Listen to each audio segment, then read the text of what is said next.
is it?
Hey, all right, there you are. Hey, Let me move you down a little bit. There we go. Sandy was barking at Nelly a bunch. Yeah, right. I don't know if anybody could hear her during that. I tried to like turn it up, but like make it so it wasn't too loud.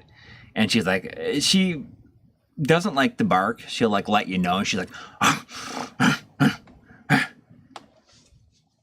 before she finally like will bark. She'll bark as a last resort. Look at that dog there, Sandy. But you know, she's just all she wants to do is wants me to like chase her around. So, hey everybody, welcome to the stream. You know, I see Michael's workshop say Barks has bite, and you know, I don't recall ever seeing a Barks root beer like commercial.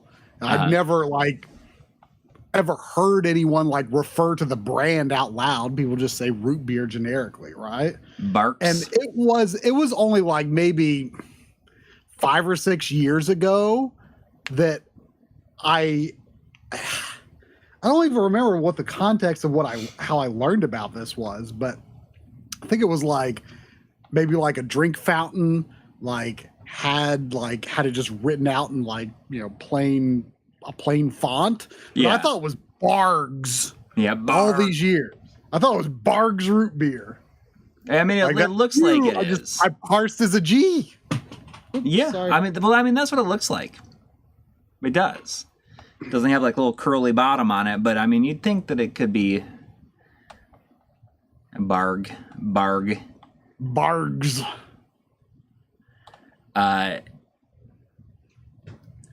But yeah. So I was like unsure of what to play this week. I was thinking about doing something with that like 4K, that 1080p to 4K thing. But then you mentioned the other day, you said, oh, you know, it was like the Wii U's 10th anniversary. Mm-hmm. So I was thinking about like, oh, what can I play? Because, you know, there's only a handful of games that I have, at least, that only came out on the Wii U. Mm-hmm. And I got this pretty recently, and thankfully, like, I had hacked my Wii U because the disc that I got, apparently the disc has problems, like in certain discs like don't work. It's like a spotless, totally like no scratches on it disc, and for some reason I could not get it to like work on my system. So I went online and found a download for it because, you know, like I have it. What can I do? Hey, you own it. Yeah. And I had gone through and like installed all of my physical discs anyways on the system. Plus I have like a bunch of other stuff just in case I need it for anything. But that's like, I figured I'd play this for a while, and if I get sick of it, I thought I'd play some Star Fox Zero, because, you know, I booted that up after I, you know, first booted this up earlier today, and I was just like surprised at how much I kind of was enjoying it. And not that I didn't like it when it first came out. I mean, you and I both played through it like the day it came out, but neither one of us have played it since. Yeah. So I thought maybe it would be fun to revisit that and see how it goes. The challenge is like I won't be able to like watch the chat much because I got to use this thing. Yeah, you gotta look at the gamepad. Yeah, and luckily it just, you know, it duplicates it on both. But you know, I had for the thumbnail, I did a picture earlier. And I was just like aghast at how filthy the gamepad was in that photo. And I had to like really like clean it down and then retake the photo. I just like, it's not like I've used it in a very long time. Mm-hmm. You know, my whole thing recently over the past couple of years, you know, I did that video on like the docks and stands, but now I'm much more into put controllers where dust won't get on them, because let's be honest, the Wii U, like you know, bless it, but I'm not playing it every day anymore, you know. Yeah, I mean, I got all my controllers down there, but I mean, it was not like dusty. It was just, I don't know. It looked like there was like you know, salt from sweat on it. Oh yeah, the larger batteries. They did offer those on the Nintendo store, and I did buy one. Yeah, so I have a larger battery in this as well. Hopefully it holds up, but I kept my old one, the smaller one, like in the I just like have it stored away. But I mean, that doesn't mean anything. No, I saw that there was a notification that Kinder Brew has been a member for 9 months. Getting relatively close to a year. Yeah. Saying that try and convince me that before 2015, Wii U's library wasn't better than the fledgling new consoles. And yeah, that's my argument for Wii U Soul. I mean, I don't know if I'll try and convince you otherwise. I mean, I never thought of that. Like, I can't really remember exactly what those libraries were like in 2014. But I mean, the Wii U was good. Yeah, I mean, it's kind of annoying to play sometimes. It is annoying to play now that you don't have the gamepad always hooked up. So I might be playing it like this. I might play it like just set it down. But I loved it at the time. Its biggest downfall, though, is that most of its best games have gotten ports. Right. You know? And you know, it's completely understandable that is the case. I really like the claymation look at this. I'm sorry to abandon you as soon as this starts, but like I was scarfing down my dinner like real fast beforehand, and like I gotta go bathroom. Okay. All right. I mean, in the meantime, I'll go ahead and I won't start just yet, but I will read the DT playthroughs. Donated $5. It says Uncle Corey and Uncle Try. It's little Timmy. Sit by the fire and regale the little Timmy with tales of the Wii U launch, please. I got mine at the Nintendo World Store in New York City. I had it pre-ordered, went there, and there was a big long line, and I waited for quite a while. And what did I buy?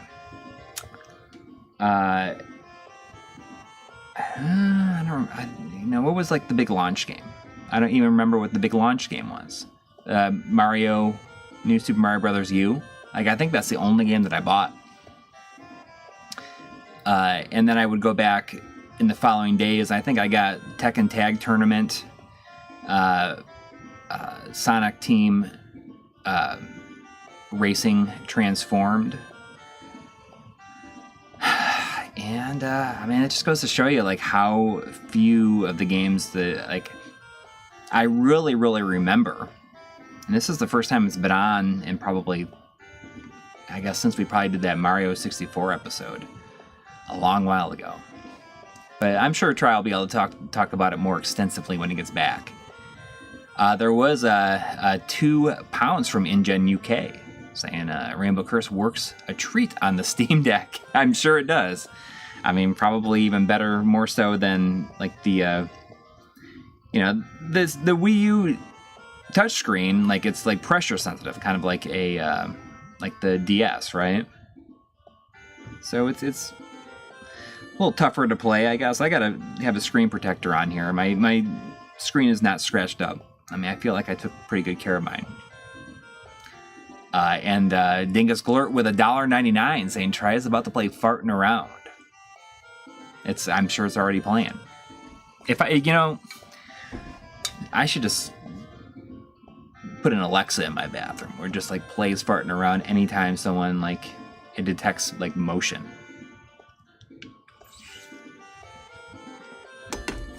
That would get old really quick. Okay, so it's not resistive. Is that just like, you got to push down a little bit harder, right? I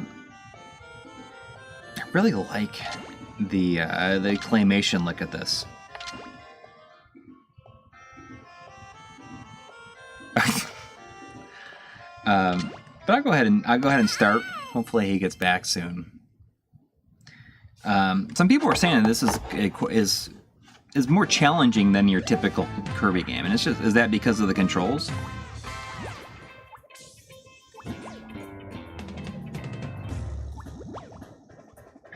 And I did not play the DS game. Probably turn up the.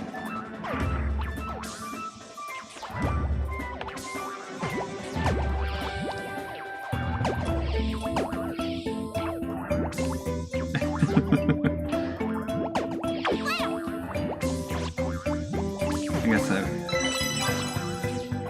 I mean, is it better than or better to just kind of avoid enemies, or do you need to like really kill them? I guess. So people are gonna have to bear with me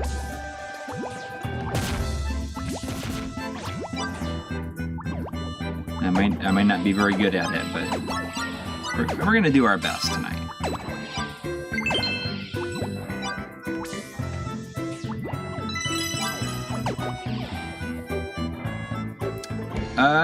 I mean, Captain Toad, I do have that, but it's like, you know, I have the Switch version as well.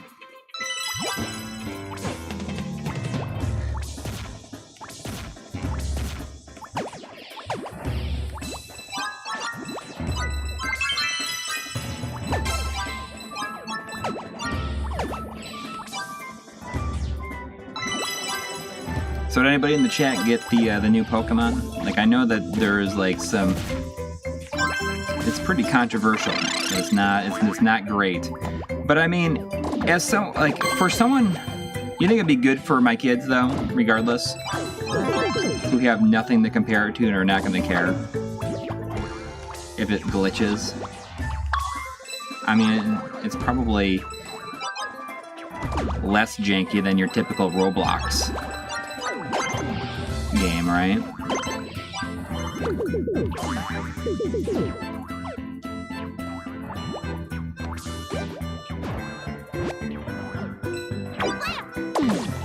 Jeez.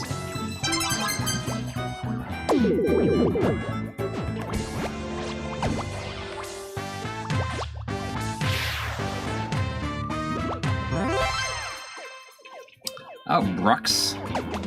It's Big Brooks. Been a member for 14 months. Hey, guys. Sadly, I have to drop my membership, but I still love the channel and can't wait to see what he does next. Please, P.S. Try doing a loop-de-loop. Oh, okay. That's okay, Brooks. I get it. Oh, look at that. So that gets you like a...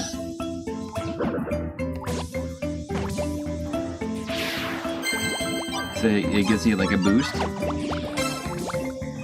Ah, just so you know, I was watching. Oh. What?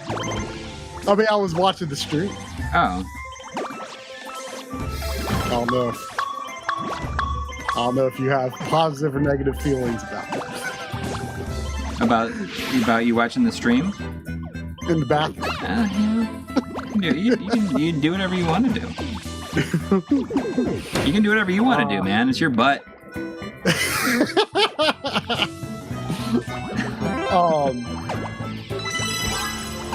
I saw you were kind of keeping up with the super chats a little bit, but there were a few that I guess I needed to respond to as well. Before I do, though, about what I was saying about the my philosophy now is to kind of keep my controllers away from dust. Mm-hmm. What I've been doing, I actually kind of just recently moved to this method. These are some boxes from IKEA. They're called Kuggis. Kuggis. It's probably not how you actually say it. But what's cool about these boxes is that they already got a hole in the back. I'm assuming that hole is like to make it easy for like to put your thumb through or something, like when picking it up. Yeah. You know? But like it's got this hole in the back, so you know you could fit a couple of like charging docks in this and run the cables out the back, and then you just cover it up with the lid and ain't no dust on your stuff while you're not using it, but it's still being kept charged. Right. That makes sense. I mean, that's cool. I was pretty impressed with these boxes when I saw them.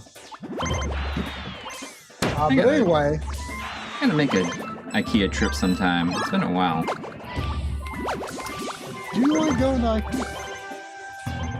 But yeah, I saw the DC playthroughs wanted to be regaled with Tales of the Wii U launch. That was before Drum and Lynn lived out this way. That's so crazy that it feels like they had already lived there at that point. No, they were still out on the coast. They moved here just like a year or two later. And I mean, it's crazy to think that it's, you know, starting to be close to 10 years that they've lived out here, really.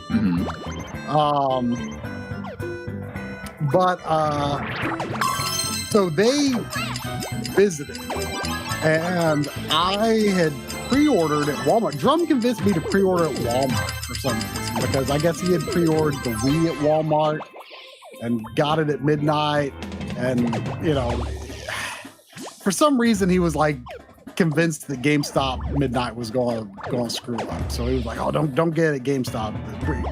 Get our pre-orders at Walmart." I'm like, fine. Well, sure enough, no one was in the layaway section at Walmart at midnight. So we weren't able to pick our systems up. We went to the other Walmart, and they were giving the pre-orders out at that Walmart at midnight, but they didn't have any spare ones, you know, to give us. So we just had to go the next day, and so you didn't get it at midnight. You didn't get it at midnight. We did not get it at midnight. No. So we had to go back the next morning and pick them up. And I remember Drum and Lynn were both really determined to claim their username as quickly as possible, because I was like, it wasn't the same. I don't think it was the same online ID system Nintendo has now, but it was a new one. And they like really wanted to have, you know, just like plain old Drumble and plain old Lindus, right? Yeah. You know, so they were determined to like, I mean, not that Drumble was likely to be claimed, but you know, Lindus is a Nintendo character, so right. So like they registered on the first thing they did was register their usernames on my system. And that turned out to be a mistake because they are extremely locked to the console because Nintendo, right? Yeah, because Nintendo can't online, right? Yeah. I think years later that was fixed, but you know, by that point, you know, they bought stuff on the, you know, the accounts that they had to, you know, make on their systems, which weren't, you know, the exact names that they would have preferred. So yeah, that kind of stunk. But yeah, otherwise we played through New Super Mario Brothers U and played some Nintendo Land, I guess. I remember very little about Nintendo Land, other than the thing I remember most about Nintendo Land was it froze up on me several times. I don't know if it was like ever patched. Like, I wonder if it like still locks up on you. I mean, I sometimes think like I'm not even sure if the system was even like complete. Like it was never even like ready for release. Yeah, I mean, I've just got this like bad sinking feeling about the Wii U's longevity. Yeah. Oh, yeah. I mean, that it's gonna about like... it. I mean, I felt that before I even heard talk of NAND failures. Apparently, more common in the larger capacity systems, unfortunately, which is what I have, and you know, your main one. But you did get a used white one at some point, right? Yes. Yeah. That's the 8 gig one. Yeah, and I've hacked that one too. So. I've just got a bad feeling about Wii U's dying off like much sooner than other Nintendo systems. I mean, if you can hack it, I would hack it like when you can.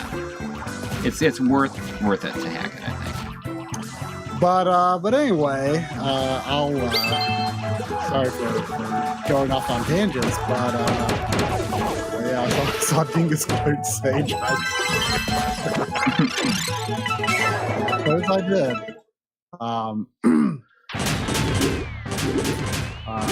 The game's too loud. Let me know. Ask y'all membership, beloved channel. Can't wait to see what y'all do next. I actually shot my on-camera stuff for my next episode, which, you know, it's been a long time.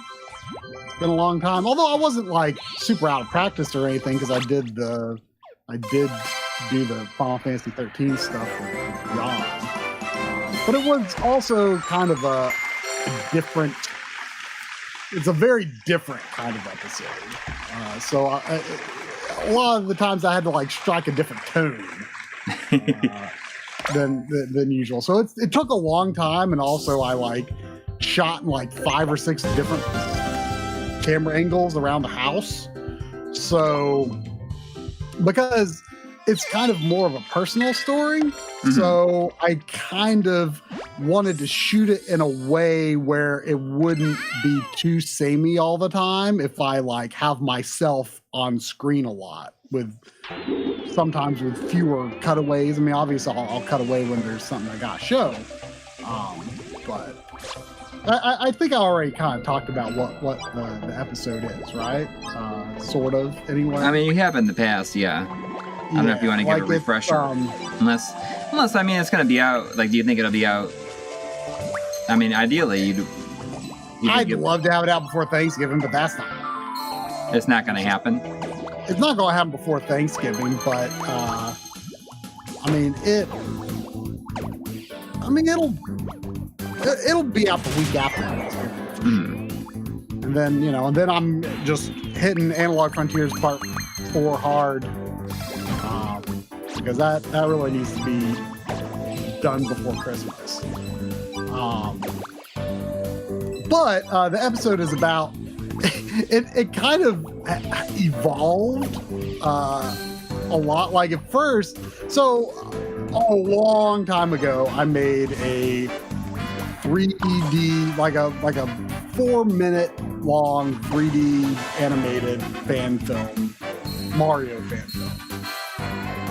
And it actually won like second place in a contest from Nintendo of America in 2007. But I have not shared it. It's not like something I really talk about much anymore. I mean, in part because it's like, I mean, it's not like it's super amazing or anything, especially not by today's standards. I mean, it was. I think it was pretty impressive for its time, but people might not be as impressive. But for that era of internet video, it was pretty impressive, I think. But I don't really share it anymore because the upload is like such bad quality and the audio is out of sync because of like just issues with old YouTube. Yeah. So like it looks so bad, and I didn't want to share it with people because of how bad it was. So anyway, when the trailer for the real Mario movie came out, I was like, I wonder if I can like dig up my files. And so I'm kind of not remastering it, but I am like. But you are remastering it in a way. I'm upscaling. I'm not re-rendering the files in like higher resolution or anything, but I did a good quality upscale. So there, and two, it's going to have like modern YouTube encoding and stuff. But anyway, like at first I was just like, well, I'll do this as like a Patreon video log. And I was like, well, I kind of want to add some, like I'll do like kind of like a video log explanation of what this is. And then it was like, well, maybe I'll just make a video out of it. And then it also kind of tied into like kind of being the story of how it was like a stepping stone along the way of like what I do today. So it's like, I guess it's like autobiographical, if anything. It's kind of different, but also like looking at, what it was like creating a thing like that on Windows XP, in 2006, right? Yeah. And people will get a kick out of that. I mean, I guess in a way, it's like something you might see like on LGR or something like that. Yeah, well, or really almost any YouTube channel, right? Like, aside from the fact that there won't be jump cuts. Yeah. Like, yes. It's very much just like me talking and telling a story, but I'm not going to have any jump cuts. Yeah. But there's going to be a lot more B-roll because, I'm going to cover the cuts with B-roll. Right. Because we will not do jump cuts. I will never do jump cuts unless it's a intentional stylistic choice and not out of convenience. Right. How long is this game? Do you know how long this is? I beat it on some marathon. Was it our marathon or was it a backloggery marathon? I mean, did you start it and beat it in that same marathon? Don't remember. I don't remember. It was, you know, it was like not the main focus or anything.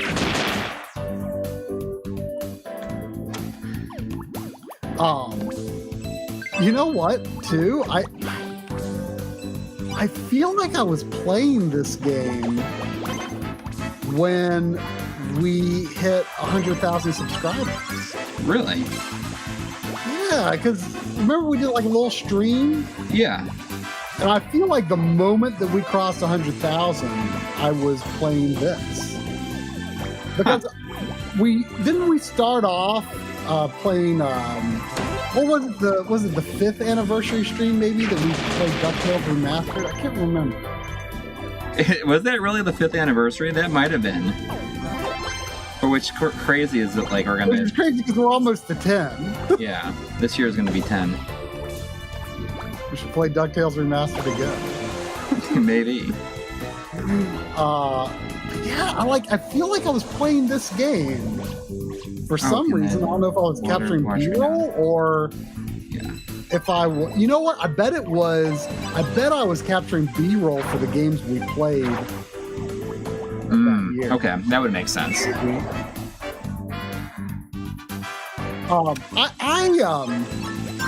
I love the aesthetic of this game, and the music is great. And I think the level design is really good, but I was always a little bummed out that there's no powers in this game. Which, I mean, you know, I still love the original Kirby's Dream Land. I mean, Kirby doesn't necessarily have to have powers. Right. But it's just kind of strange because this is, you know, essentially a sequel to Canvas Curse. Right. Did they have powers? Which has powers. So it's really strange to me that this one doesn't. Maybe it's just too hard to do it with like the style of it. Or maybe they just wanted to focus on level design and not powers, I guess. I don't really know what the reason behind it was. But, you know, I still consider Canvas Curse to be the DS's first real game. The first real game? The first real game for DS. Okay. It was the first game that wasn't either a port or a kind of tech demo mini game type thing. Like, I mean, you know, there were some entertaining things to play on it. But, like, this was the first time it was like, or not this, but Canvas Curse was the first time it was like a proper adventure that has a beginning and end. Yeah. That uses the DS's, you know, unusual form factor and touchscreen, you know, to a strong effect. I see. There was a couple of, or there's. Yep, yeah, I'm going. There's also a couple of Streamlabs from. I'll click over to the tab. There was $10 from Dad1153. Thank you. $10 for my favorite gaming stream channel.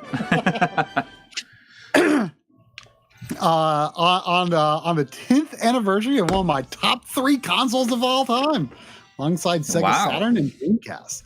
Can you show us your Wii U download games? Yeah. Yeah, I mean, I can do that like in a little bit. Do that after you're okay, of course, we gotta fight some wispy woods here. And then there was a $10 super chat from Mega X6. Thank you. Saying, I saw Oregon Trail on the Switch, a little steep at $30 in my opinion, though I'm tempted to buy it to see how often I die from dysentery, thieves, and starvation. That's cool. So is it like a remake, I wonder? I mean, obviously. I have probably not touched any version of Oregon Trail since like grade school, since like 5th grade, I think. And the story around it is so there was this history test, and the history teacher was pretty mean. She was just not nice. And but there was this one test where like literally everyone but me failed it. Now, like, and like the teacher like ended up teaching that whole section again, and like It's not like I was like, you know, ultra smart or anything. I just like actually studied, and no one else did apparently. Like literally everyone failed it but me. Like it's so weird. And I just remember like just the kids like glaring at me like, this is your fault. What? Like, no, it's literally not my fault. Yeah. Everyone but my fault.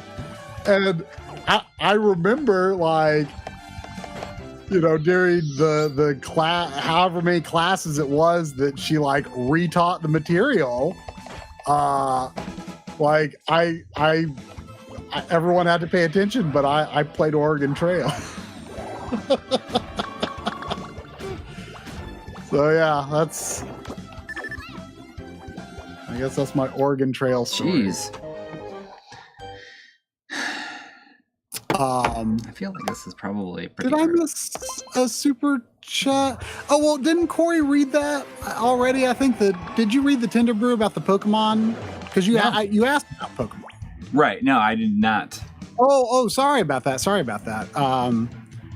Tinder Brew with a $10 super chat said that, hey guys, sadly I have to. Oh wait, my eyes are shifting to the wrong line. No, Tinder Brew said new Pokemon is super fun and has a lot of great stuff going for it, and also runs worse than Cyberpunk at launch. It's truly a baffling piece of software, but yeah, it's good. My 7-year-old loves it. You know, I mean, it's disappointing there's the tech issues, but you know, I asked for it for Christmas, you know, so maybe it'll have some patches by then. I mean, I feel like the ideas in the game seem pretty interesting. So, you know, but I'm glad that I'm not a hardcore Pokemon fan, that I just like kind of just enjoy them as just regular RPGs and take them for what they are. Like, yeah. You know, I guess there's like the subset of Pokemon fan that's just going, you know, defend everything Game Freak does. But there's also the subset of Pokemon fan that I think will like, I'm pretty positive will just literally never be happy again. Yeah. Well, I mean, it's like, it can't be happy at this point. Yeah. Even if Game Freak like started having some technical competence, I think there's a lot of people that they're just never going to be happy about Pokemon. But you know, it is disappointing there's going to be tech issues, but you know, much as I love, you know, good performing games, it's not just performance, there does seem to be a lot of glitches and just jank. But I can still enjoy poor performing games and jank, even though I do like to look at it and understand the problems, but you know, I'm sure I'll enjoy it. You know, I enjoyed Sword and Shield, and that one wasn't terribly popular itself, although that was like concept and mechanics. And, I mean, you know, it wasn't like a glitchy game to my recollection. But you know, Pokemon is like, I'm just like such a casual Pokemon fan. But yeah, I'm looking forward to, you know, seeing it. I don't know, it just looks like it has some interesting ideas. I liked the music in the few videos I watched. I like how it kind of has this like it seems to transition the music from like the overworld like straight into the battle, which is like it's like kind of like a battle version of the field music, which is kind of cool. I don't think the series has done that before. But yeah, there was we got a $3 from Cade the Squirrel saying, "Hey, it's Yo-Yo Yoshio. I did some rebranding." It's been a while. Always loved to catch MLiG live. Had a sad moment when I dug out my N64 and found my expansion pack was completely dead despite the console working. You ever heard of N64 expansion packs dying? No, that's terrifying. I wonder if it was official. Yeah, that'd be the thing that I'd be concerned about. I'm like just terrified of dying here again. I've never. By the way, there is a Yo-Yo Yoshio that follows that, saying, "Little heads up, the game audio is drowning you out." Yeah, I turned it down when I saw that. But yeah, no, I haven't heard that. I actually finally, not in the past year or so, I guess, did finally get a second expansion pack. One for my, RGB, the N64 that I have hooked up to my main RGB setup, and then another for the DC digital, or not DC digital, N64 digital.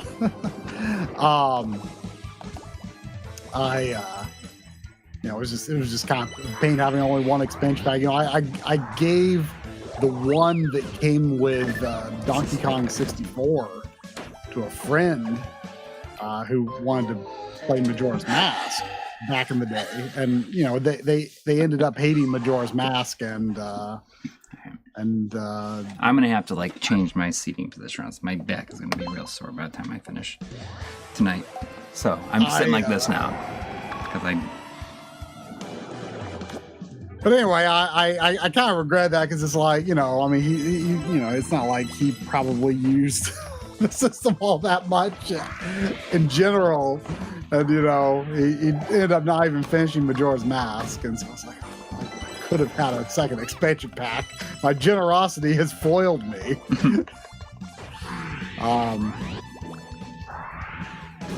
I wonder if there's like something that I'm missing about this.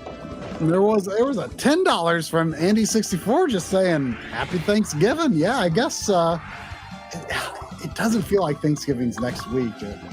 It's kind of crazy to me that there is going to be an entire holiday between now and the next stream. Yeah, it's.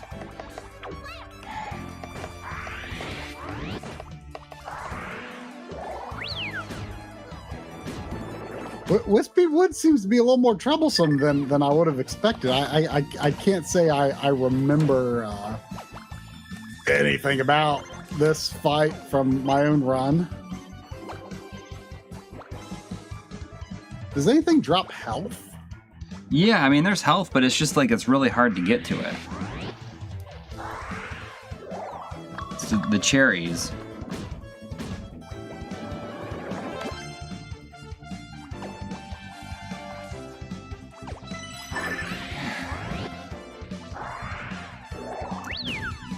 I guess take your time.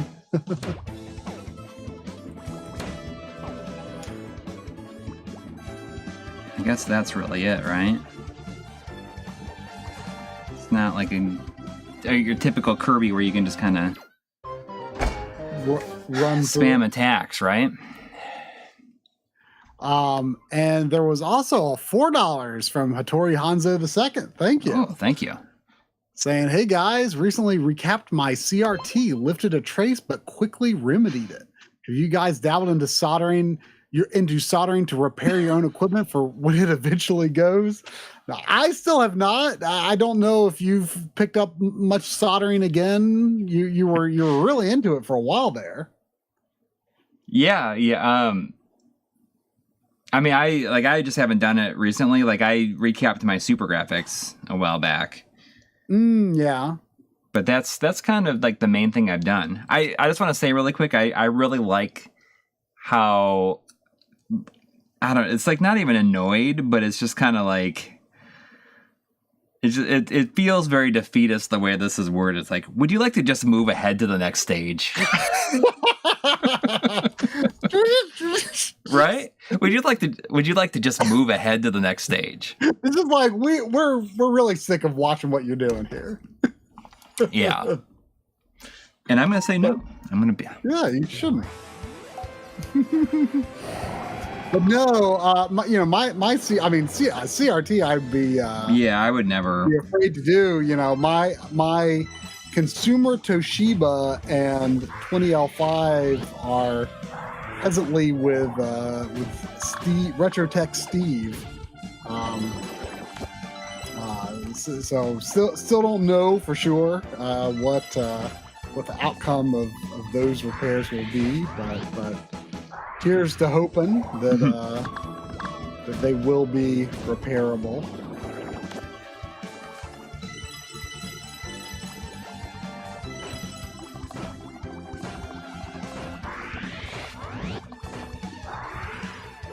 All right.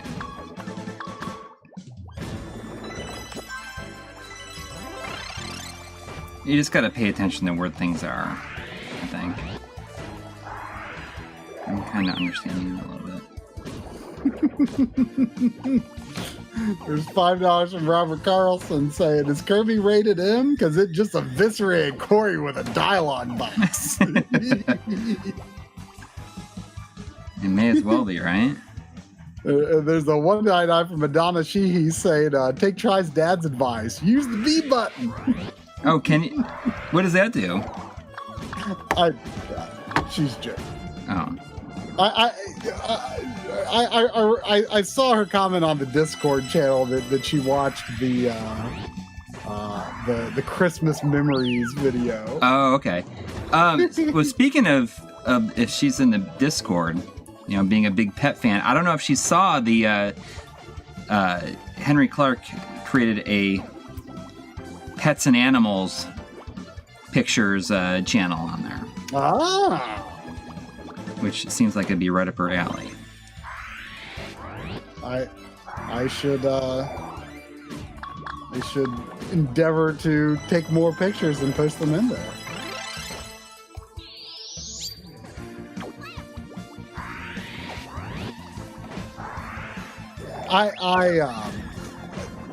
The full line, which I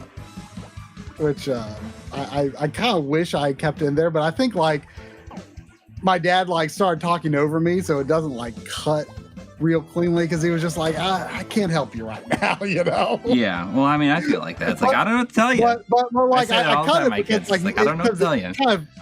It kind of overlapped, so it didn't cut well, but I wish I kept the full thing in there, because I go, well, I pushed my B button, but it wouldn't do. But the way it's cut, I just say, well, I pushed my B button. I mean, you're doing what you could. You're going to have this. I know. I feel like I'm fighting the last boss here.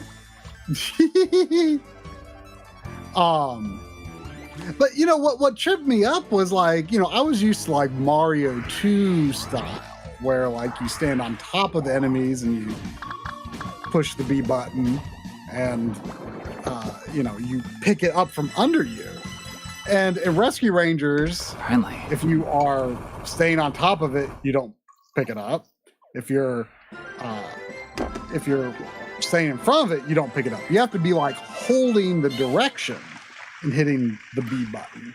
I created the Pets and Animals. That's right. Henry created the fitness channel. Oh. That's right.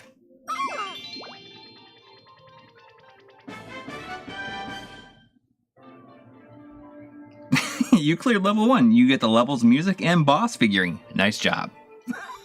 Nice. Just the way that it feels very cynical.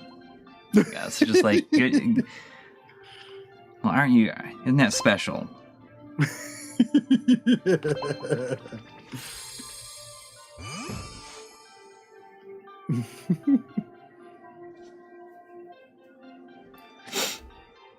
Yeah, speaking of eating, there's I feel like this is kind of surprising to me, but I feel like this is going to be the first appearance of Bojangles related things in an MLiG video. Probably. I very specifically wanted that was why I like went to the effort of shooting the whole script today, because I was like, I really want this one part to be with me eating Bojangles. And don't worry, I don't actually like launch on the food until I'm done with the segment. You don't really have to listen to me like eating while I'm talking. Is that like that doesn't bother me, but I know it seems to bother most people. Yeah, well, I mean, I wouldn't want anybody to like listen to me like chewing food in a video. I mean, but chewing food is just like one of the great pleasures of life, you know. So like, but not the sound of it. If someone is enjoying that, then I don't mind listening to them, you know, enjoying something good. I don't know.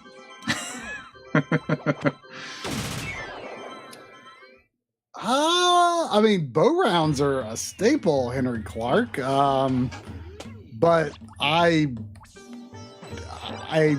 assume they're available not at breakfast, because I think you can get the breakfast menu at any time of the day, or at least you can get biscuits. I don't know if you can get like I love how that looks. A boatberry biscuit. I don't know if those are available any time of the day. But you know, like I used to like bow rounds, and like I kind of don't like them anymore. I mean, for one, they're like, I mean, you know, I know it's just fast food, but they seem ultra greasy to me. And not only that, they so every once in a while, Bojangles has the Bojangler, which is which is a fish sandwich, which I think is a pretty brilliant name. Honestly. Yeah, the Bojangler. It's fantastic. I've never had a Bojangler, but when they have the Bojangler, which they usually, when they do have it, they usually have it for like months, and the bow rounds have a very distinctly fishy taste when the Bojangler is in town. And I can't, like, now that's like all twisted up in my brain, and I feel like I subconsciously taste the fish when I eat food. Oh, I think you can move that ball with rainbows. Oh, I see. Interesting. That's cool. Bojangler, is that their McRib? I feel like the Bojangler comes up more commonly than the McRib. You know, it makes me think of like the name Bojangles. Makes me think of this one time. My brother and I don't know what movie we went to see, but we were in the movie theater, and there's like a preview for some movie. I don't know what it was, but it was a movie with what's her name? The guy who's married to, she's married to Sacha Baron Cohen, Ilsa Fisher. Sacha Baron Cohen plays Borat, and there's these people. My brother and I always joke about this, right? Because these people were sitting in front of us, and he, the guy like leans over to his wife, and he's like, "She's the one that's married to that Borat."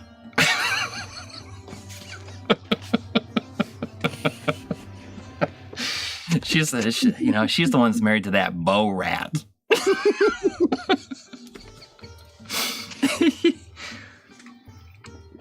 I don't know what it is. It just makes me laugh every time. And my brother and I like always joke, stop sending me stuff. All right, I just had to like pause my game to like share that.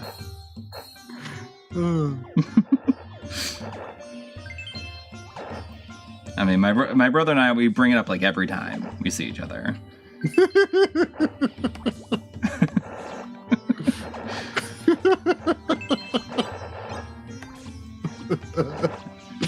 So that's what Bojangles makes me think of whenever I hear that.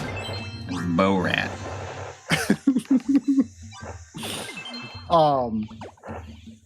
There was from the one formerly known as Yo-Yo Yoshio, Cade the Squirrel, a $3 super chat. Thank you. Saying it was an official expansion pack. I'm guessing the RAM chips just got old. On the topic of N64, what do you think is the most impressive game? Duke Nukem 0 Hour has some of the best textures on the console, in my opinion. Eurocom worked magic on N64, rivaling Rare. You know, I always do feel like Eurocom is kind of an underappreciated developer. Like, I think a lot of people just associate them with like, oh, some, you know, not amazing ports or some, well, I mean, I do think their ports were actually pretty good though. Like, I'm pretty sure they did both Cruisin' World and Exotica, which I think are quite good. I think they did The World Is Not Enough, which is not great, but it was fine. Fine at the time. It's not something that's especially worth revisiting today, but it was fine. Is that going to be on your? I do think they have some pretty decent games. But what was the most impressive game? I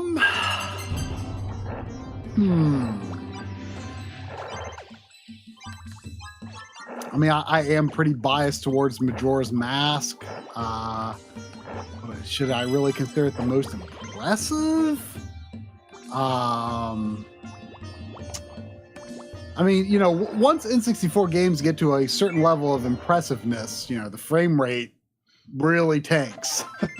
You know, stuff like Banjo-Tooie and Perfect Dark were especially bad for frame rates.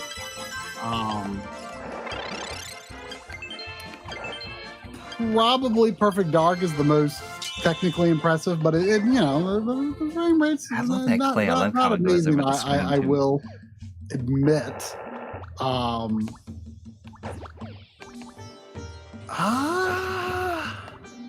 mean, Rare was always the one to, at least back in the day, it was their graphics always seemed the best. They always seemed to step above, you know, first party Nintendo. But I do in some ways kind of feel like Majora's Mask is the most impressive to me. You know, there's kind of a lot of stuff going on in Sin and Punishment, but the character models are pretty weird looking. I like how weird they look, but they're definitely weird. Whoa. They're ugly, but kind of charmingly so.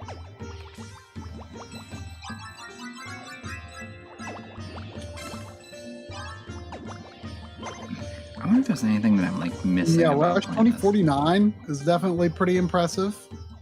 Oh, Rush. Yeah. Runs at a high horizontal resolution mode.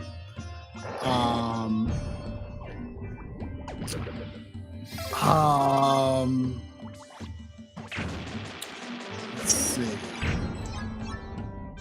You know, Kirby's Rayman 2? Pretty impressive as well. I see Cloud FF7 2000 says though that, you know, hard for anything to top the overall impression of Super Mario 64. And, you know, yeah.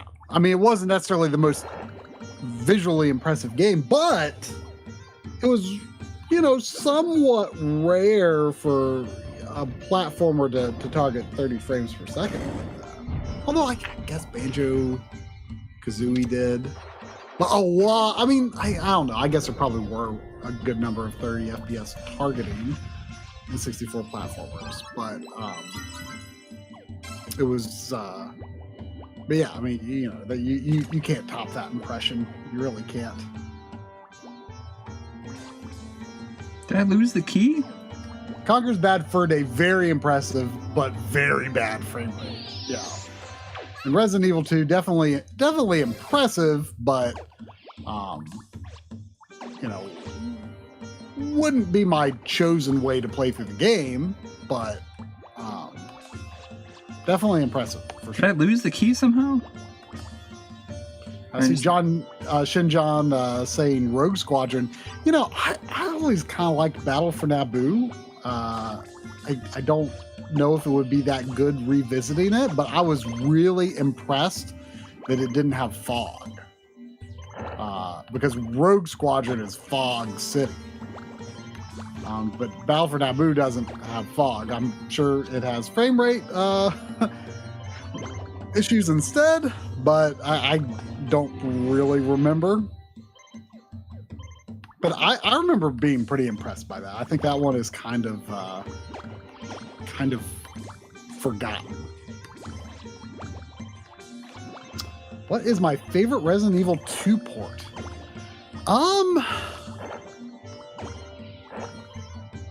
Does the remake count? Well, I mean, that's not a port. I do prefer the remake to the original version. Missing something here? I was going slightly, but maybe by a good bit. Because I always significantly preferred Resident Evil 1 to 2. I mean, don't get me wrong, 2 is excellent. Oh, there it is. But I feel like it was just always so obvious to me, whether it was the remake or the original version, that Resident Evil 1 was better. But Resident Evil 2 remake is just phenomenal. And, but I mean, the first version that I played through was the GameCube version, actually. Like, I had seen a friend play a good bit of the PS1 version back in the day, but like I didn't own it myself or play through it until it came out on GameCube. I actually remember, you know, I mean, that's kind of a pricey game because, like, you know, people weren't buying it. Like, people had other ways to play Resident Evil 2. You know, they didn't need to buy it on GameCube. But I didn't really get into the series until the GameCube. You know, I watched friends play it, but I didn't think I would like it as much as I do. And, you know, it's like one of my top favorite series, but like I was kind of afraid of it for a long time. Like, oh, I don't know. Everyone complains about tank controls being really hard, and you know, it might be really, really difficult to play. And then it's like, oh, tank controls are fine. Everyone else is stupid. No offense if you don't like tank controls, but they are fine, and there is a reason for them.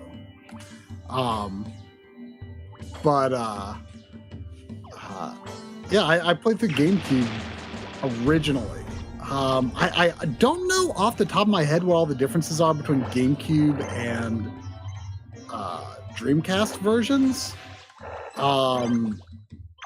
But Dreamcast, you know, has 480p normally, whereas, you know, you can force 480p in the GameCube version with no drawbacks. So in that case, I guess maybe GameCube version with forced 480p would probably be, you know, unlike PS2, you know, forcing 480p in GameCube games, I believe either always or pretty much always works without any caveats. So there was a $4.99 super chat from Joshua Helmicke. Thank you. Thank you. Saying, now Coury needs to make a soundbite of himself saying, Pooty! Get over here. Get over here, Pooty. Leave him alone. There was also a $5 super chat from Nana Cheesecake. Oh. Just saying, Corb! Which I'm assuming is a a distorted and shorthand way of saying Kirby. Oh, geez. What is going on here now? Like, how...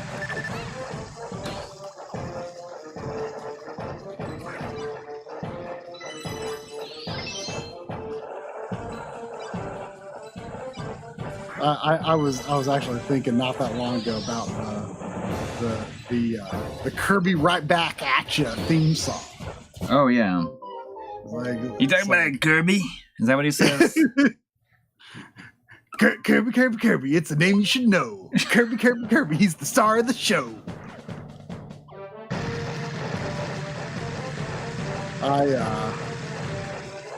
There's this really weird game that a longtime backloggery stream viewer, Doc Dragon, had me play a few years ago on a stream. It's a PC adventure game called Eastern Mind. If you've never heard of it, look it up on YouTube, and it's one of the strangest video games I've ever seen in my life. And I actually finished it. It's actually pretty interesting, but it does have it has playback issues on modern computers. I'm not sure if there's workarounds or not, but like the animation rate on the characters you talk to is like way screwed up if you play it on a new computer, or at least that was my experience, which really just kind of made it more surreal, so it was kind of fitting. I like... But there was a NPC. I mean, they're all like super bizarre looking, very, very strange looking. Get in there. And one of them was called Gusho. Oh. And he just animates really weirdly and goes, he just constantly says Gusho, Gusho, Gusho, Gusho, Gusho, Gusho, Gusho. And I remember thinking, Kirby, he's the star of Gusho. Kirby, he's the star of Gusho, Gusho, Gusho, Gusho, Gusho. But down and she's wondering if... She's like, Coury, I need to know if you think this is fun. I'm not sure. I don't know. I love how it looks. I don't know if it's like going to be something that I like that much outside of that. Yeah. It's too chaotic, and I feel like I have very little control. And that it's almost kind of random. I don't remember how I felt about like the controls and everything. I just remember being disappointed because of the lack of powers. Like, just mechanically, the game felt like a step back from the DS game. But I guess the level design is probably more elaborate. And they do have things like this, these Kirby tank levels that you're about to do that I guess kind of make up for the lack of powers, but Kirby tank levels. This is lower on my Kirby list. But the aesthetic is fantastic. I mean, if they use this again for like a platforming game, I mean that'd be incredible. Yeah, I wonder if it's like all done for real. It's just like digitized. I doubt it. I wonder, like, Kirby animates so smoothly, like when he like.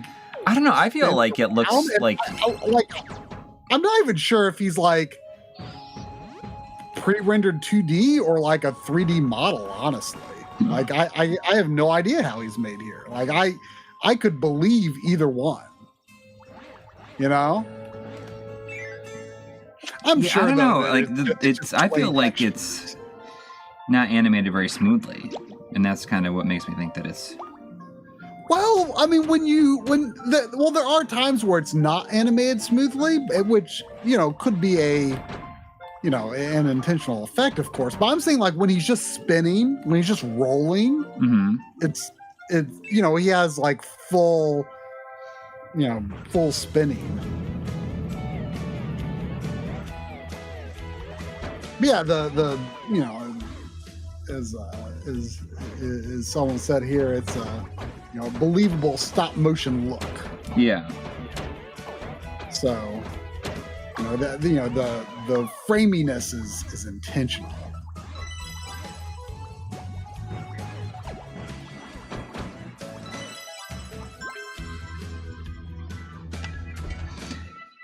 It'd be fine if I hate that you need to have 100 stars to do that super move too.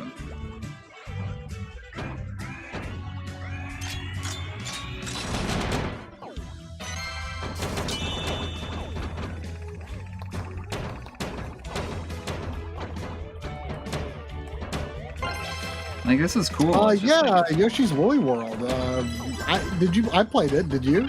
Oh yeah. Yeah. I really liked it. I loved it. In fact, I mean, I think by far the best sequel to Yoshi's Island. Yeah. Oh yeah. And yeah, nothing's even close. Yeah. Yeah, unfortunately, even the same studio, did they couldn't recapture that magic. World, and I thought that was nowhere close to as good as Woolly World. Were you playing that this year? Was it you that was talking about that? No, I played it when it came out actually.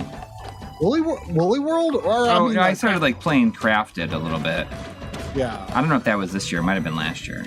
Yeah. I wish I liked Crafted World more than I did. When I tried it out for the Switch Classic Controllers episode, I was like, man, I kind of feel like I actually would have enjoyed this game more if I played it with the N64 controller, because it's really kind of perfect for it.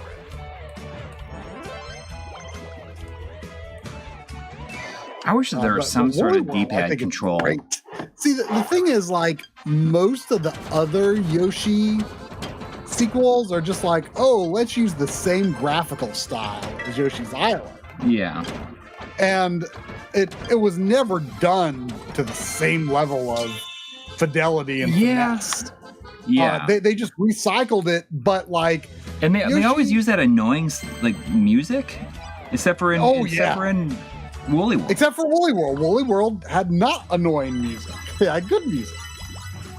Not as good as Yoshi's Island, of course. But didn't they go back to having the annoying music in Crafted? Yeah, it's not nothing's as annoying as the Yoshi's New Island music, but it did go back to just being very like that. What are they thinking? It's insane. Because man, Yoshi's Island has Such an energetic soundtrack. It's one of his defining features. It's probably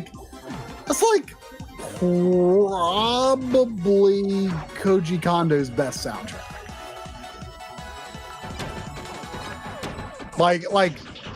At least the best one that I'm pretty sure he's the sole composer of. He contributes still to a lot of things, but I think that's I feel like Mario 64 might have been the last one that maybe he was the sole composer of, but I think Yoshi's Island, that's his masterpiece, in my opinion. Such a good soundtrack. But yeah, the Yoshi sequels are, but Woolly World is great.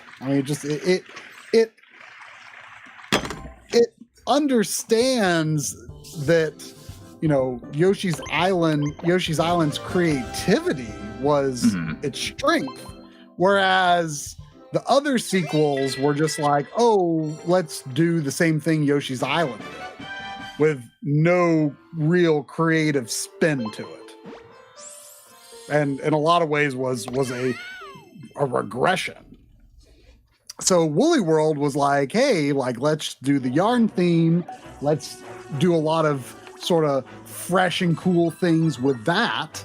And that was the first time that a Yoshi game felt like it was honoring the original while also successfully doing its own thing.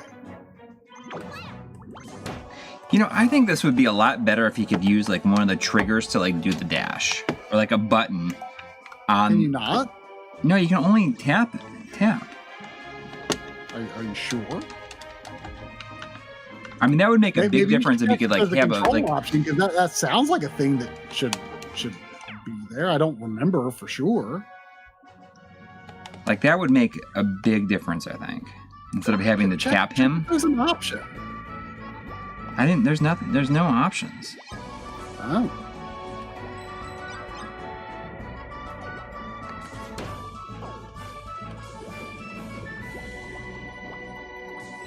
Well, Yoshi's Island DS, like, I feel is still better than most Yoshi sequels, but it is fairly uninspired. I did think like the baby swapping mechanic was decent actually, but you know, it just had like really sleepy music and the bosses weren't interesting. Which like the bosses were I think one of the defining aspects of Yoshi's Island. Like they're, you know, really cool and creative. Like as a kid, I thought some of them were quite difficult, and it's always, especially like to figure out. When I was a kid, like figuring out the bosses was kind of tough. And it's like, you know, now though, it's like, oh, well, they actually follow so many tropes of like boss weaknesses and weak points and stuff. Although, you know, in some cases they may have, you know, been the one that set the trope. Like, the dream just did something for me.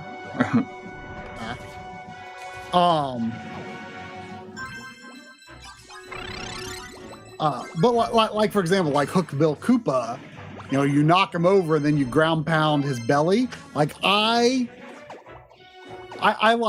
could not figure that out. Who? To the point where I was just like, Hook Bill Koopa? Bill Koopa. I know every boss's name, dude. Don't test me on this. Okay, It's Bert the Bashful, Salvo the Slime, Bigger Boo. Oh, and get this one. The boss of the final boss of World 2. In the game it just says the Potted Ghost. But I know the truth. His full name is Roger the Potted Ghost because it says so in the player's guide. and then it's Prince Froggy and Naval Piranha and Marching Milda and Hook Bill Koopa and Sluggy the Unshaven and Raphael the Raven and Tap the Red Nose and then Baby Bell. Jeez. Well, I know.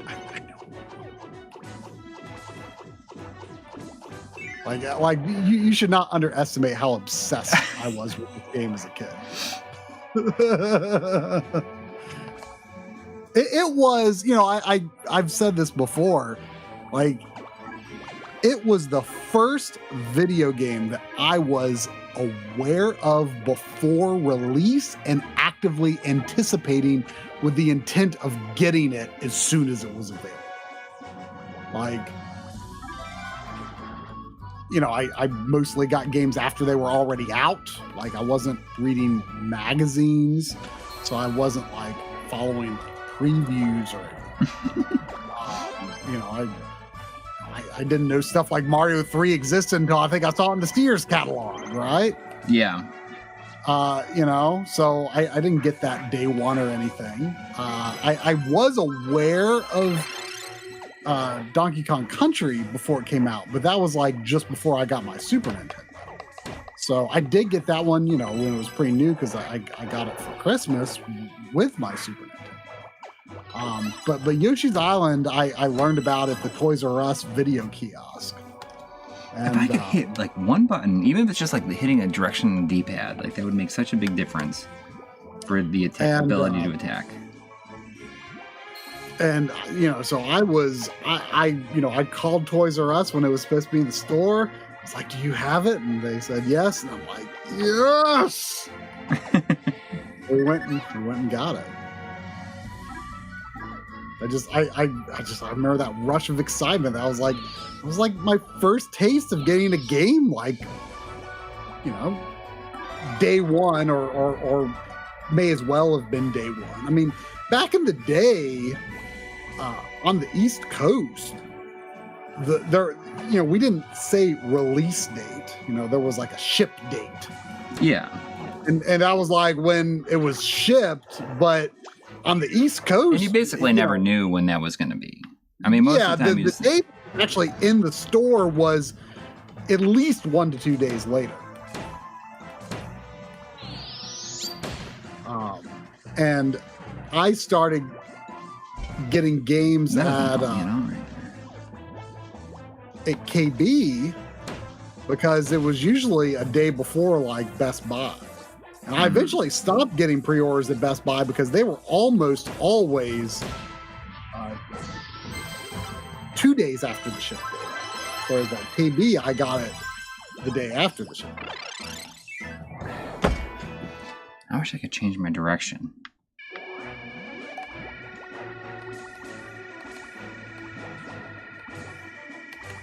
But, you know, I saw,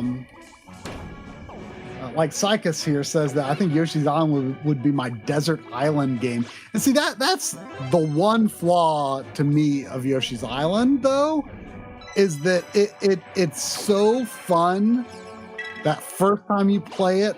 It's so fun to 100% it for the first time. And it's fun for a few more runs, but I hate to admit that, like, as the years went on, I started getting kind of bored replaying Yoshi's Island in a way that I don't get bored replaying, you know, like Mario 1, 3, or World, or 64 for that matter. You know, because those are very much, you know, the fun. You know, there's an exploration aspect to those games, yes, but the core fun is in the mechanics and the action. And Yoshi's Island, I feel, leans more toward the discovery side of that being what's fun about it. And the action is good, but right, I'm going to beat this boss. I'm going to play something else. Okay. I feel that Yoshi's Island can't rely on the quality of just the core gameplay action as much as the main Mario games. But no, I don't feel like they feel like a chore to 100%. In fact, I feel like they're some of the most fun games to 100%. I enjoy exploring and discovering everything, you know, and in some ways kind of similar, you know, like I was really compelled to do a similar thing with like Yoshi's Epic, or not Yoshi's Epic Yarn. Well, or not Yoshi's Woolly World, Kirby's Epic Yarn. I can't remember if I did with Woolly World or not, if I 100%. I kind of don't think I did. I would have liked to have. But I did do it with Kirby's Epic Yarn. You know, it's very much like, you know, that game was super easy. You know, I mean, you can't really die. But I thought that the exploration was really strong. Like there was a good sense of discovery with that game. And it didn't matter that it was easy because discovering things was what was fun about it. And you know, that's kind of how I feel about Yoshi's Island, I guess. I mean, I've played through Yoshi's Island several times, you know, in recent years. I can't remember if I streamed it or you streamed it or something at some point, maybe. With Yoshi's Island? Yeah. I think I did. Yeah. You know, it is fun to just do like a quick run through Yoshi's Island. But again, I do feel like the discovery is the stronger part of the game, and then the action. Not that the action is bad, but it's just, you know, it doesn't satisfy me in quite the same way. I'm going to give this game a 3 out of 10 here in a second. Uh-oh. I just like, I mean, it's just annoying. It's You just were too getting random, and I feel like I have no control.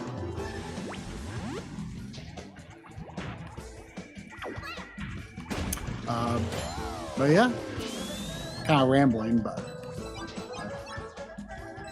that's the gist of it. I don't find Yoshi's Island to be as replayable once you know, once you discovered everything. I mean, if you could turn around, like if you bounce into something and it started attacking, it's basically like it gets a free hit on you. Like you can't like, I don't know. I don't know. I feel like the game sucks. Like it's not very fun. And it was, the levels are fine, but the bosses are not fun at all. I see now why they haven't ported this, because that boss, you almost had him on your first try. Yeah, like because it was like pure luck.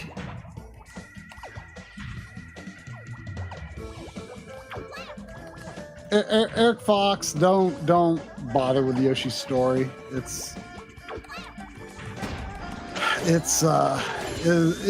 is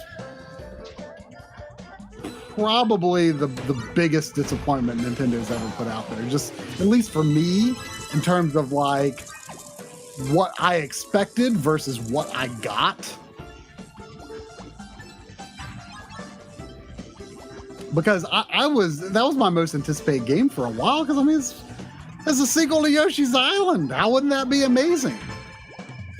And for the longest time, I said that, well, it's really disappointing, but it's not a bad game. And it's kind of bad. I revisited it. I think a lot of people would agree with that, right? A few years ago, and it's like it feels bad to play. Like it does not feel good to play. So it's not just disappointing. It is kind of like this. It's kind of actively bad. I hate to say. I mean, some people do like it, but I do not like its mechanics.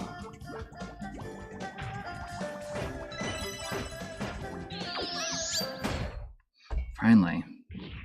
It did look nice in screenshots. At the time, I thought that I thought it looked better. Like in my mind, I'm like, this looks better than Donkey Kong Country, and how could it not? Because it was on the Nintendo 64. It's the newer system. But like when you look at it now, it's like it does not look anywhere close to as good as Donkey Kong Country. Like nowhere close. But it is interesting, at least. Like you say, N64 didn't have too many 2D games. It's interesting for that. But it is not a great game, I hate to say. How many worlds are in this, you think? 5? I mean, it seems like there's so few levels per world. I mean, 5. They also seem to be really long. Yeah. All right, I'm going to play something else. Does anybody, object to me playing something else? Or first, I'm going to look in this. Sounds like you want to play something else. Yeah. So. I mean, I'm okay playing something else. You wanted to play Star Fox.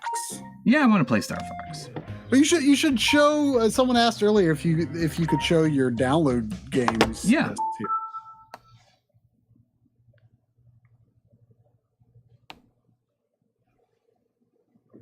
Yeah, we can do that.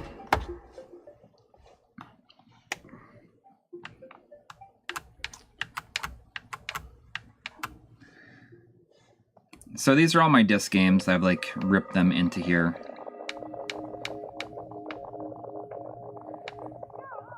And that's the cool thing about it, is that I just I have these on an SSD. So I don't need to use the disk drive or anything. Does it run pretty okay? Because I used to have an SSD connected to my WiiU, and apparently the USBs don't even have enough power to properly power a hard drive, and that's why I was having such bad Well, the USB is better for that. Requires less power, but I got a it's a dual USB A to USB C. And I haven't had any issues with it at all. Oh wow. What? Oh, duh. I need to. Huh? Well, I'm like, oh, here's my games, and it's like, oh, actually. Oh yeah, you have to. Kirby and the Rainbow Curse doesn't have anything have any guides on game facts. I was going to look up how many worlds. Can I only use this is so stupid. Hang on a second. You can if you're like using the top screen, you can only use the Wii remote. Like, yeah. There's so much stupid stuff about this system though. Like that's like stupid. Why do that? See, I don't know where to look up that information. You know, I'm such an old fogey that I don't know where to look up the information of where to find how many worlds are in Kirby and the Rainbow Curse if I can't find it on Game Facts. But the kids don't really use the Game Facts these days, do they? See, sometimes I just want to read about. I want to read about something, you know. Maybe looking at a video is too much of a spoiler. Maybe, you know.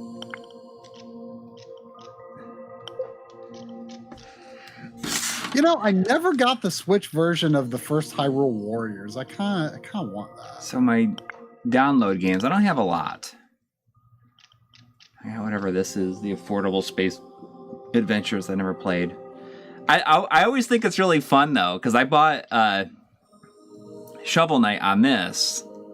Like I got the digital code from being a backer, and just like, I'm going to see if they've continued to update it, and they do.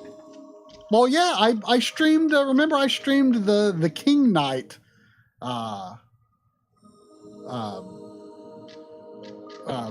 patch on Wii U whenever that came out. Yeah, which I never actually did finish. I finished the Plague Knight one. That's the only DLC I finished for Shovel Knight. I kind of felt like the King Knight one was too complex and involved, and I just wanted to get to the action. I do have a lot of Virtual Console games only because, you had the upgrade price, which made them really cheap. They're like $1. Because I bought so many on the Wii. Oh, there was just now a $9.99 with no comment from T-Soul. T-Soul. Thank you. Well, what if he's related to Soul Feast? or Soul Bad Guy from Guilty Gear.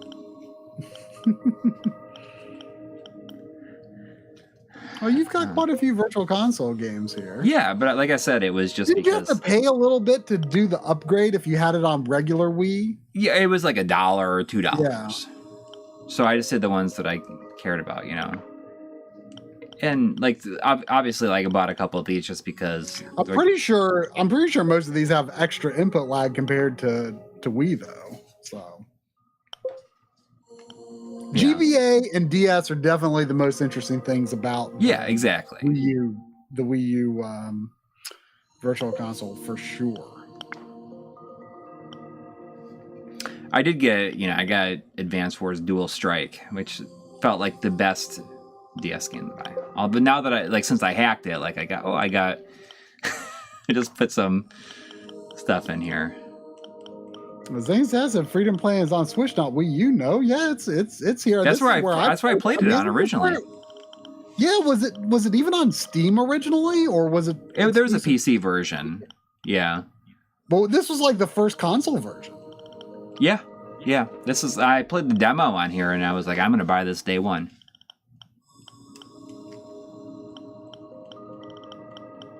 Yeah, I mean, it was a big deal for it to get ported to Switch and then get a physical copy. I mean, that was Mario Hoops 3-on-3.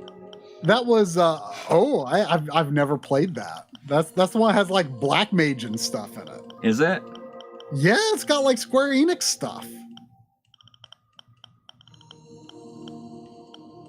How about Style Savvy?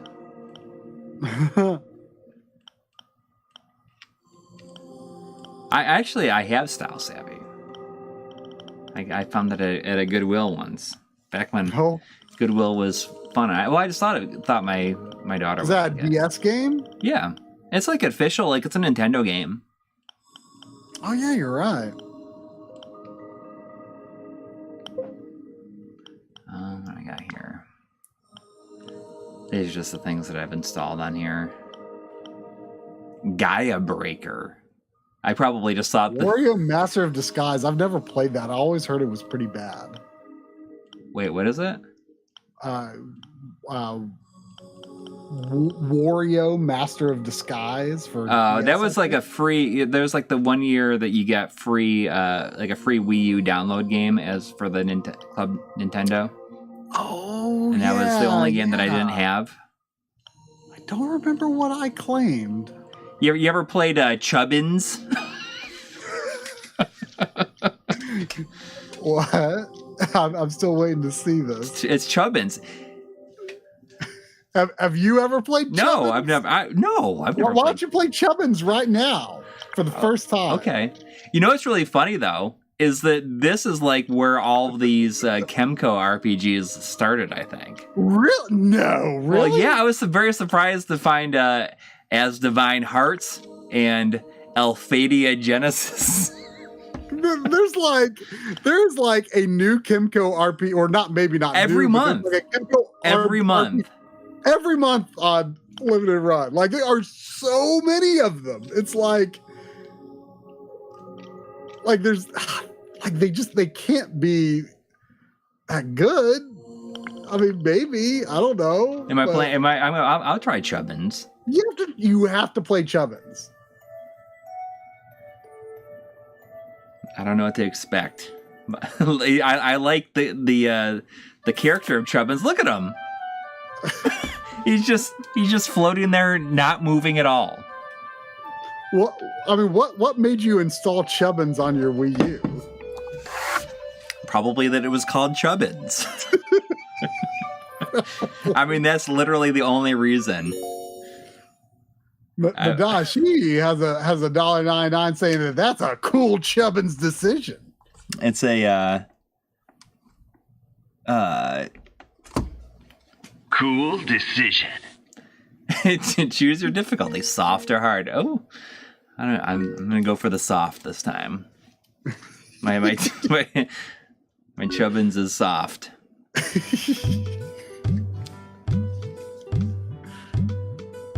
Oh, you got to use it. CHUBBINS may bounce.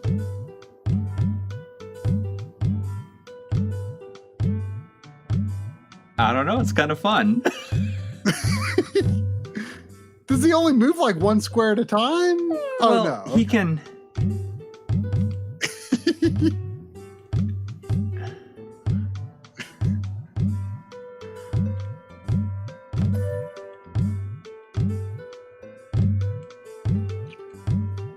I mean, it's like a simple idea. Oh, we got T-Soul back with a 999 saying, I guess I forgot how super chats work. All good. What do you guys think of the portable Wiis and PS2s out of China where they cut down real motherboards and fit them into custom molded cases? I didn't know that was happening. I mean, I've definitely seen I've seen the Wii and stuff. Like, what's his face? Themselves. I don't necessarily love the idea of that being done like in a, potentially, quality cut sort of mass produced manner though. I mean, there's only so many of those motherboards out there. Although I guess if it's done with units that were already like in bad external shape, I guess it's okay. But I don't know. Like I don't necessarily see that as being a way that you would seriously want to play those games. Like they're probably using like low grade LCD screens and stuff. I mean, I'm just guessing here. I don't actually know. But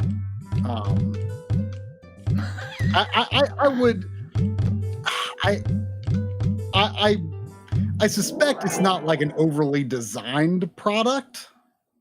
If it was like a more designed mod, that would be pretty cool. But I would kind of hate to see those motherboards, be sacrificed to a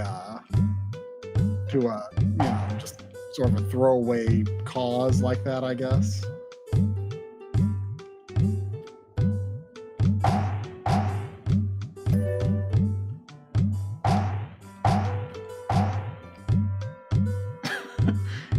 I mean, this ain't half bad. I mean, I'm digging it. I don't know. It might be better than Rainbow Curse. Slap some claymation on Chubbins, and then I would definitely say so. You should dress Nelly up as Chubbins for next Halloween or next Easter.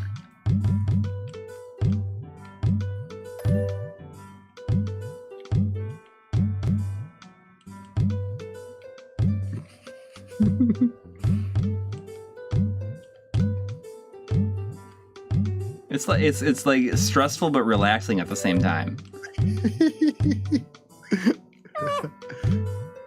It's like I mean, it's certainly like, I feel like this is it's Jumpin' Flash gone 2D. Yeah. Like I wonder what the what they used to make this. Yeah, because like I mean, it feels like Unity available for Wii U, maybe. But I don't know if it was as ubiquitous at that time as it is now. Someone says this seems like a decent game jam, and I think that's kind of what I bet that's what it was. I don't know. Like, I like the character design of Chubbins. I mean, how could you not? I'm going to. You're gonna buy it? I'm going to Google and see what platforms this is for, and if there are any sequels. I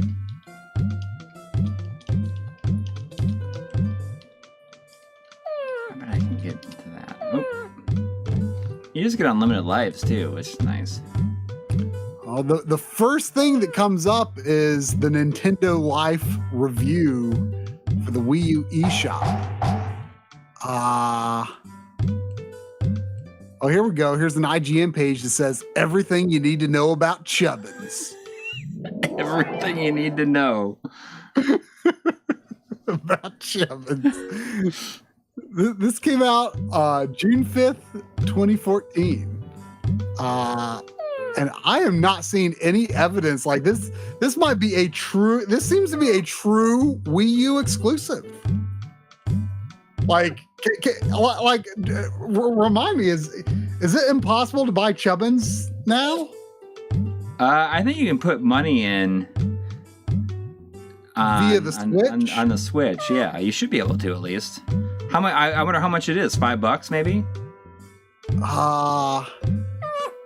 I don't know. Let's see. People are saying this better make the games we played in 2022. I mean, I could probably write 2 or 3 sentences about Chubbins. The Nintendo Life review says developed by two-man studio Daku Creations. Yeah. Chubbins is a minimalist platformer all about jumping.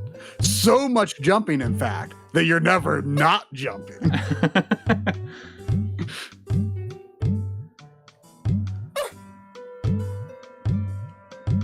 If I scroll down to the conclusion, they gave Chubbins a 7 out of 10, which I'd say is pretty respectable. Yeah, I mean, it seems like it says that Chubbins is a deceptively difficult old school platformer that's all about managing your angles and learning to bounce at just the right moment. If you can look past its generic art style, you'll find cunning level design that takes advantage of the jumping mechanic the game revolves around in unique ways. The frustrating difficulty means you'll be replaying some sequences over and over, so be prepared for some repetition, but as a low-budget, small studio effort, this is impressive. Oh, I see. So blue can go. I don't see if it says how much it costs, though.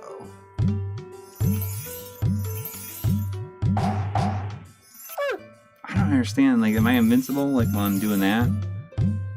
How do I...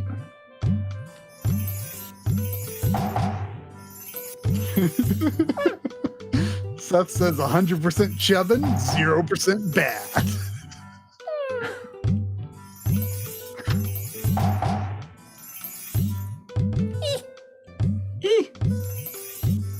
Oh, there's a $5 super chat from Crusher Bad 64 saying Chubbins runs better than Devil's Third. Lol. Played it all the way through and tried the multiplayer. Devil's Third was not a good experience. Was that the Itadaki game or Suda? That was either Itadaki, Suda, or Swery. Itagaki, yeah. Itagaki, okay. I could not remember which of those guys it was, but I knew it was one of them. Man, that skunk is trouble. Imagine that skunk's existence. Like, that's literally was born to do that, and that's all it will ever do.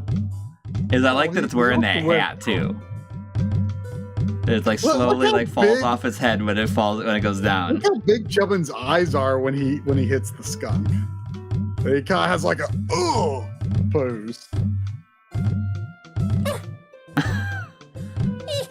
He's like, ooh, ee. All right, we're done. That's enough. Like this is going to be what you're playing before bed for like the next month. Yeah, look at it. I mean, I just like him on the title screen too. He's just like, there he is. it's Chubbins. If you're wondering who Chubbins is, that's who it is. All right.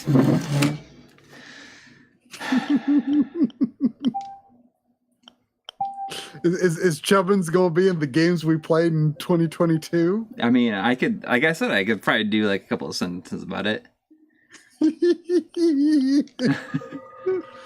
I mean, I do have Devil's Third right here. Also, Devil's Third. What? Devil's Third. You want me to play it? No.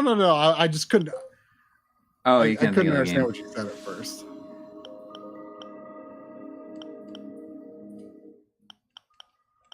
They had like the Wii downloadable games, and like they had like released some really good games as downloadables. Do they run the same way they do? They just run in Wii mode. Yeah. Okay. But it doesn't actually take you to Wii mode, does it? I think it does, but then it's only for that game, then goes back out. Like they're just like, it just runs in that mode while you playing the game. Oh, Pandora's Tower's on there. I like that game. It's some surprisingly good games. I mean, like a lot of these games I just like, put on here. That like expensive. What's that? Thing. Rhythm Heaven Fever. It's expensive now, I think.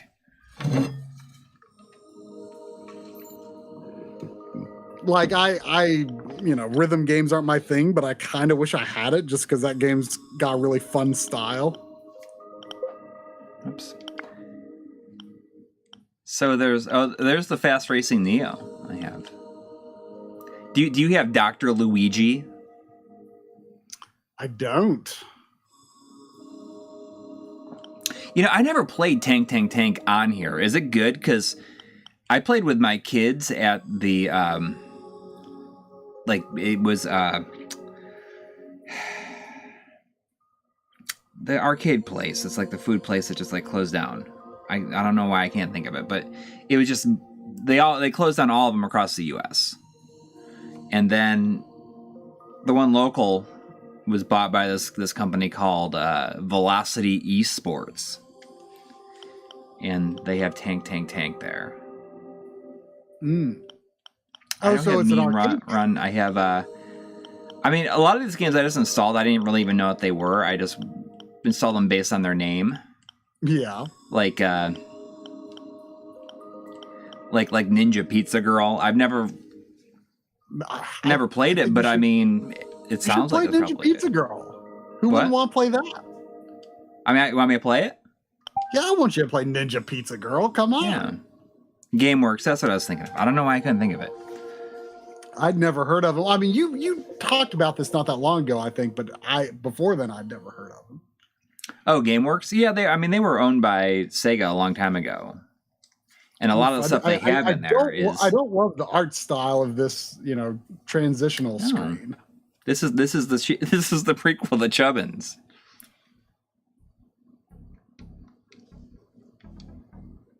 You know that, right? I guess. This one was made in Unity. Eat too much pizza and then,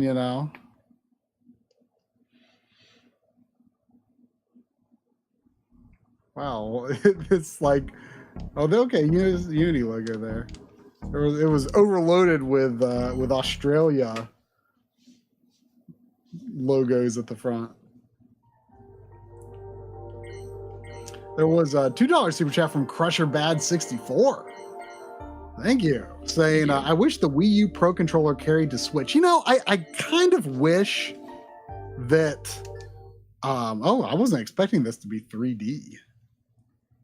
Sometimes I kind of wish that the Switch had stuck with the dual parallel high sticks, just because it's like different, Yeah, I mean, I think that's the only reason they did it. Like it wasn't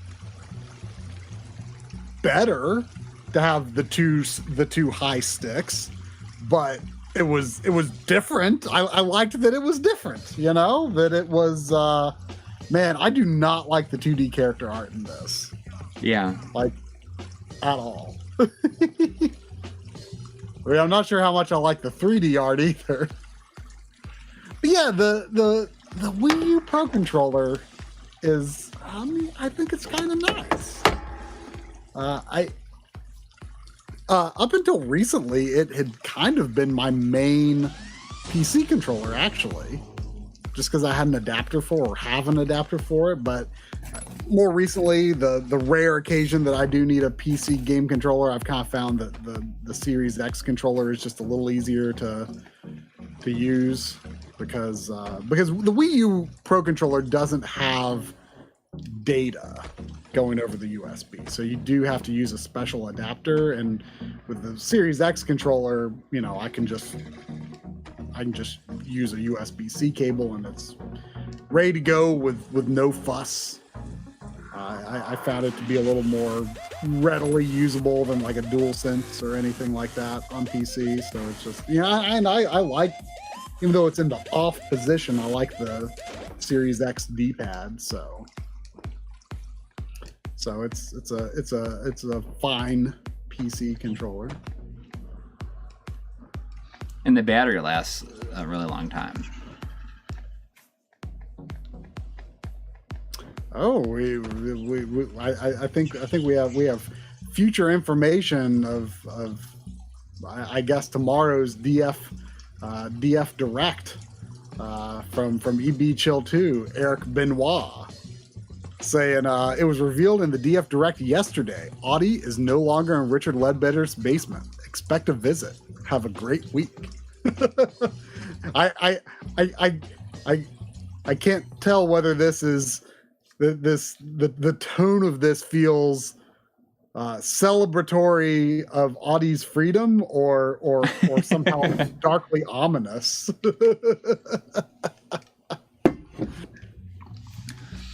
I mean, honestly, like, do they need Audi to might have be in the DF Direct? I don't know. story I on this? don't know what this means. I guess we'll find out tomorrow. Unless I've been wondering if the DF Direct will go up tomorrow, because like I'm sure that their Pokemon video is a pretty high priority release whenever it's ready. So I've been. Oh, is it not out? It's not out. I've been looking for it.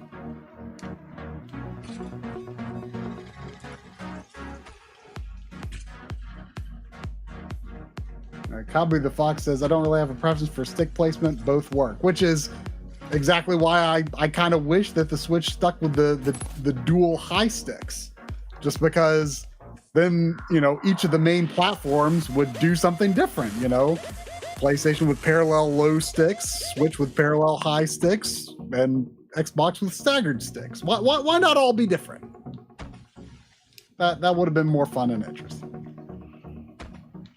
And you know, the WiiU has a better D-pad than Switch Pro controller for sure. So this is cool. It definitely feels like it'd be a mobile game. I mean, is it okay? I mean, it's no Chubbins. Yeah, I'm not seeing this and be like, actually, this is better than I thought it would be. It's like exactly as good as I thought it would be.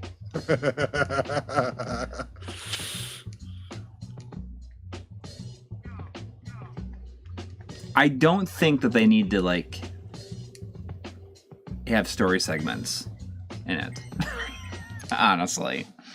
Just be like, all right, you're a ninja pizza girl and you're delivering pizzas. Like, we don't have to have conversation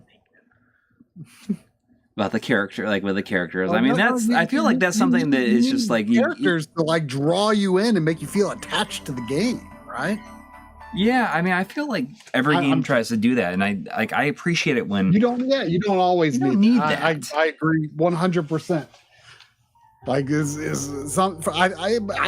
think there are people that's like, oh, you know, I if I just don't feel drawn to the character's design, then I'm just not that interested in the game or something. Yeah. Well, you know what? Too bad then. All right. So what else we got here? Yeah, Elk Plays in Pain says, I personally wish Nintendo kept using the GameCube controller layout and improved on that over the console generations. I agree 100%. The GameCube controller definitely has its flaws, but the triggers are excellent, and the face button layout Gaiabreaker because it's better than the diamond layout. You have with the central. It didn't have to keep with the kidney bean shapes. It just they could have changed it to circles, but that sort of upside down slanted T shape is better than a diamond layout because you have a central home position and easy access to, other, more simultaneous button presses than you do with. Also, this game seems really loud. I wasn't hearing any sound before, and now I hear a lot. You know what's kind of interesting is that this game, it's looks like this on the screen, but it's in tape mode on the gamepad. Oh, that's interesting. Can you actually hold? I mean, but it's yeah. I mean, look at it. It probably wouldn't be that comfortable to hold it in that way. But I wonder if there's a control mapping method that would let you do that. Yeah, I don't know. Henry Clark asks if I've tried using those WiiU controller on the Switch. What the heck? Do I have to play that way? Drumroll has one of those and uses it quite a lot. I haven't tried myself, but he brought it over here to use. Like we played Diablo 3.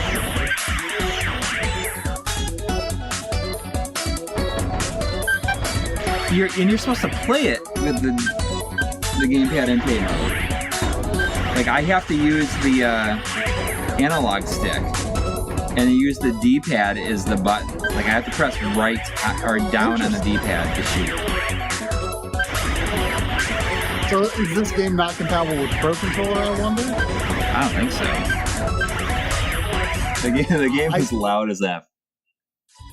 Yeah, I was trying to tell you that when it booted up. Like, I couldn't hear anything in any of the other games, and I could hear it a lot here. Yeah. I gotta say that the backgrounds in this game are supremely uninspiring. Well, I mean, it's just like it does not like move very good either. The sprites don't look inspiring either. No. I mean, it's like it's chugging. It ain't no chubbins, I'll tell you that. I mean, it kind of plays a little bit like Raystorm or Galactic Attack, but bad. Yeah. Yeah, I mean, nobody could accuse Chubbins of chugging. Like this. Yeah, this does look like Google Earth backgrounds. You can only go left and right. You can't go. You only shoot here. Okay.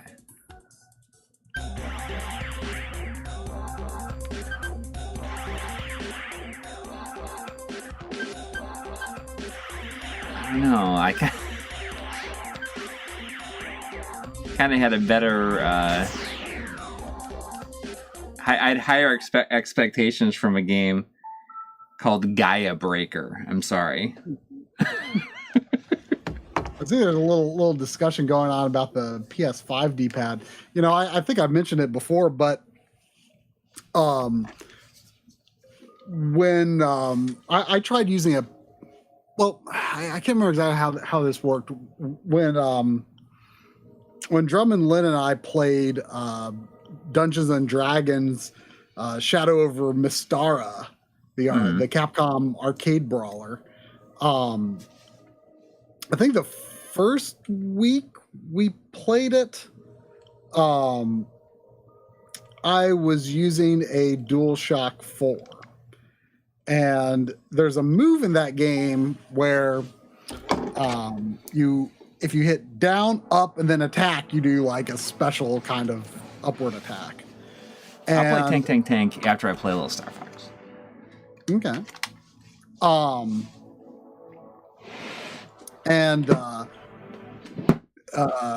my train of thought there.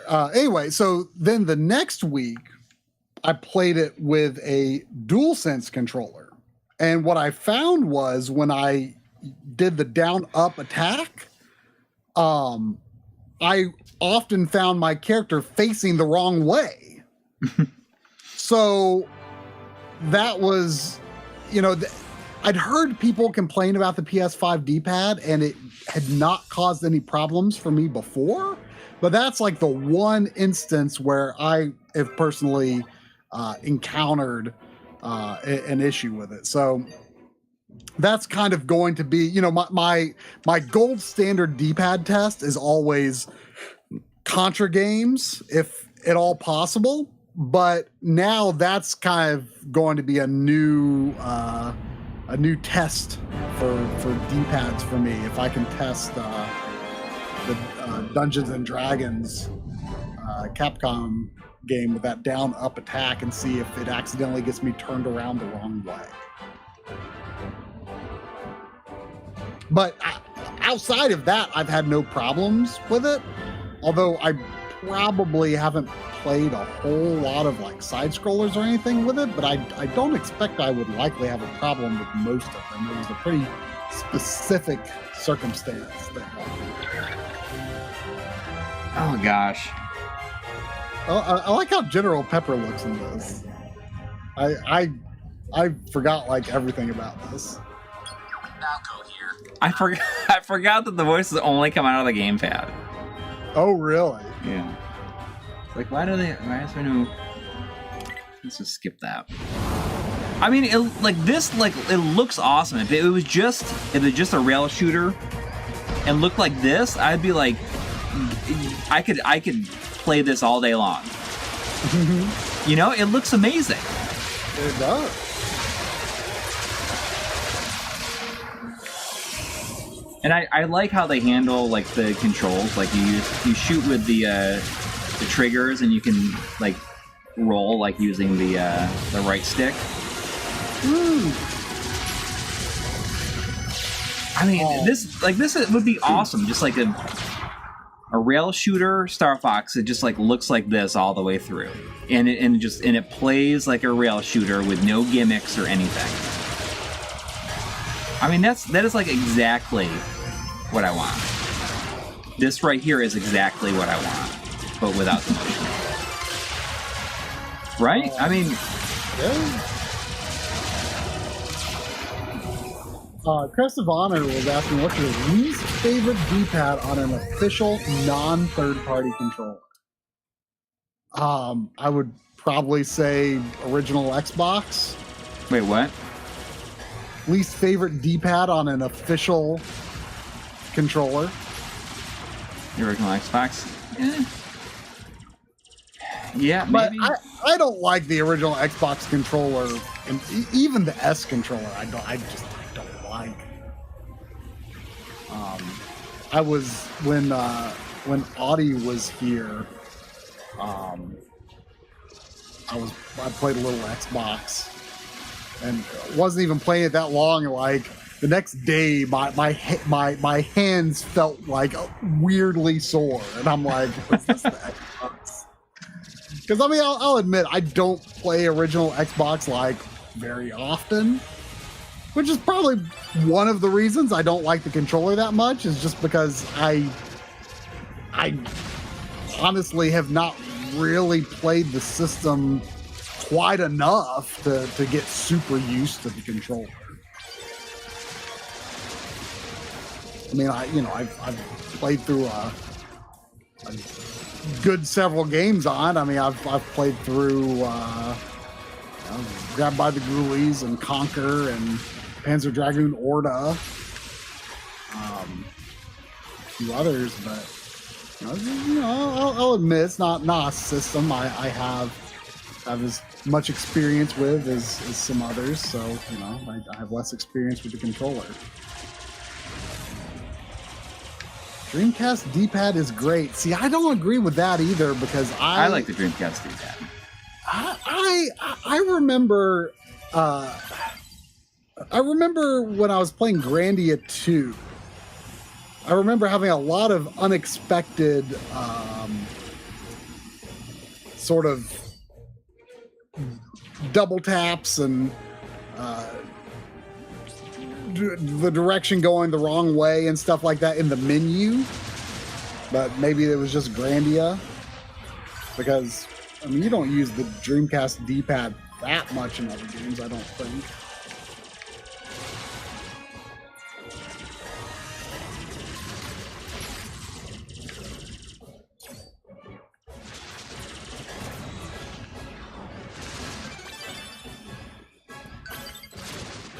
I mean, if the game was just like this all the way through, but the thing is like, I don't remember what else there is. Isn't there like a whole like helicopter thing?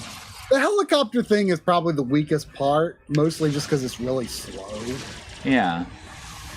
Does it control weirdly? Fine. Like I don't remember any of the controls being bad. I just remember having to look at the gamepad some of the most vehicles of the time. just weren't that fun to play, but they weren't bad.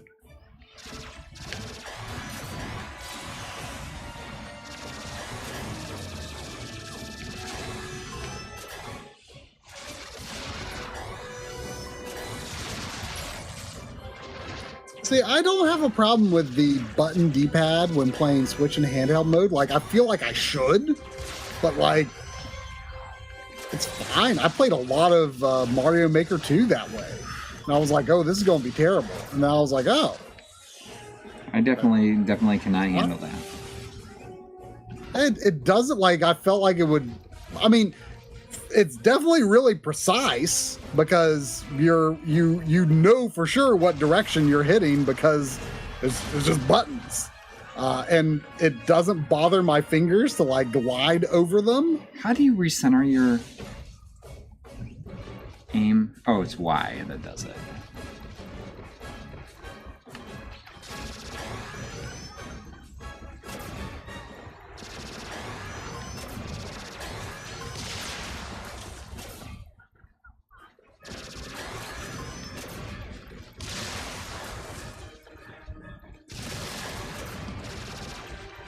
And being like Star Fox Zero, like this is I barely remember any of the. I don't remember any of the story. I'm not going to act like I barely remember anything. I don't remember anything. It's another reboot. Yeah. So it doesn't even matter. Batarong Foon says, "I really want to try a Master System one day and feel how that D-pad feels." That is pretty bad. Yes. That's probably worse than original Xbox.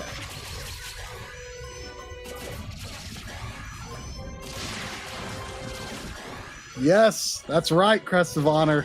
Wish the Series X controller had gyro. I love gyro aim. Yes. It's so underutilized. Like I think the only people that like are like really spreading the secret of the glory of gyro aiming are probably like Splatoon players. But like the Vita launch day playing Uncharted Golden Abyss, I was just immediately like, oh my gosh, this is amazing. Like it complements right stick aiming so well. Like you use them in tandem, and it's so glorious. And like basically no one but Nintendo consistently uses it. And part of it may be like Xbox not having it. So you couldn't have like it as a multi-platform feature. I feel like I came. You know what's kind of funny is that the top screen is almost like a cinematic view of everything. It's like not really meant to be played that way, but it looks really good probably on the stream as like the action of what we're showing. Oh, really? So I mean, what we're seeing isn't quite like your view. Well, when I lock on to something. Oh, okay. I remember what it was. It was Quake. It was Quake on PS5. It had it has a gyro feature. So I did some fine tuning on it. You know, it has a lot of control over that. You know, actually the gyro aiming with the bow was in the demo was one of the things that sold me on Monster Hunter Rise, where I was like, I still have never gotten into Monster Hunter, but I'll give it one more try, which I really intended to get around to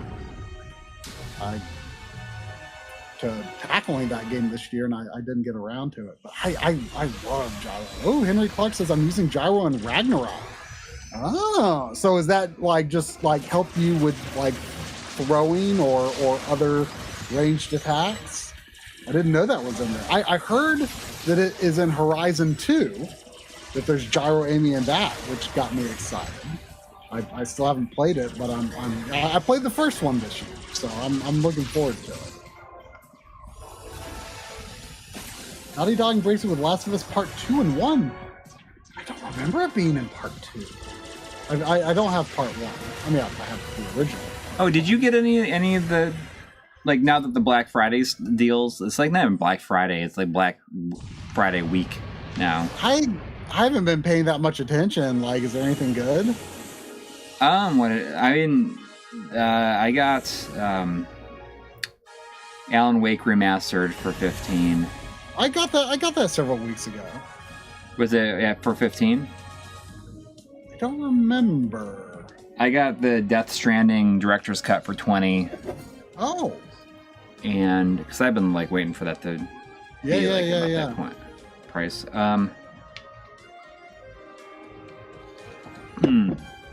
And Lost Judgment for $15. Oh, okay. Yeah, I should be paying attention. The deals are probably getting better and more common at this point. Yeah, I mean, if you have stuff on your like Amazon wish list or whatever, just like see if they're on sale. I never really use that. I mean, usually around this time of year, I just like open up the Wario64 Twitter account and just like refresh it every now and then. But I've just not been paying attention lately, unfortunately. Mm-hmm. Yeah, I should see if I can get some of those deals. Yeah, I already got Alan Wake. I mean, you get the Persona 5 PS5 version is $30. You know, I didn't even know until Digital Foundry did their video that there was a native Persona 5 version for PS5. Yeah. How much did you get for? Oh, I didn't get it. Oh. It's 30, so I feel like it's only a matter of time before it's going to be 20 sometime. Like, yeah, probably after. Yeah, I was shocked. I knew that there was going to be version. Like, I didn't know that the Xbox version was going to be native. Like, I just assumed it was going to be Xbox One, and that there was not going to be a current gen version period. So that's why I was just really surprised there's a PS5. See, this is like exactly the kind of level that I like in a Star Fox game. This is like anything Space Armada. It's just that the extra stuff in this game just like slows down the pace, you know? Yeah, I mean, if we just got like on rails levels, it would be amazing. Yeah. Yeah, I mean, you know, the other stuff plays fine, but it interferes with the flow. Yeah. And I think that's like kind of a big trend in game design now. It's like, oh, we gotta have stuff to mix it up, and it's kind of like, I'm like, oh, you know, if I'm here for the action, then I kind of just want action. Yeah. You know? Yeah. Like I would rather a game do one thing really well than, you know, mix it up with a bunch of parts where I might like some parts and not like others as much. Yeah. You know, I feel like the gamepad stuff wouldn't be so bad if it was a higher resolution screen too. Yeah, I mean, when you have this on your TV, you want to play like that, you know, versus just like this like definitely like softer look of the gamepad screen, the 480p. Well, and it's not only 480p, but it's like, you know, compressed 480p sent wirelessly. Yeah, that's why I think that's like a big problem with playing on the gamepad. I think, like, even like as like a full-on interface of just like playing, it's like like I don't know, it just sucks that they're forcing you to like look away from the gorgeous screen, well, like the HD. You know, like the the red colors are clearly like half resolution too. You know, they're very blocky and smudgy. Yes.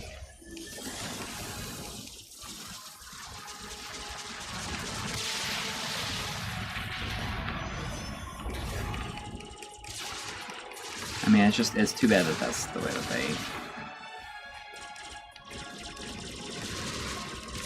chose to do it. Like, force you to look at stuff that,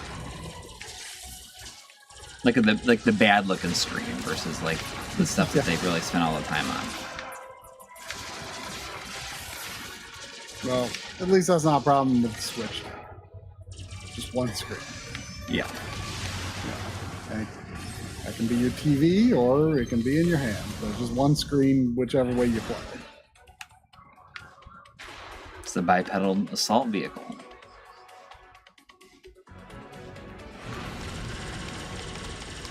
That thing is in Star Fox 2, right? Yeah. But when this came out, Star Fox 2 hadn't gotten the... Really? Was it not out yet? No. The SNES Mini came out like after the Switch was like already out. So can I like fly up? But this was a pretty late Wii U game, I think. It was, but I mean it's still pretty old at this point. Yeah, SNES Classic was 2017. It looks like. Is there a way to jump? Oh. Yeah, you can hover. That helps a lot. Yeah, I mean, Star Fox 2 is not amazing. I mean, it was, you know, obviously, you know, kind of this holy grail for so long, but it's not that amazing. I've never actually played, I don't think I've ever played all the way through it. Played what? Played all the way through Star Fox 2. Oh, I did when it was just like on an EverDrive, like before I got an official translation or anything.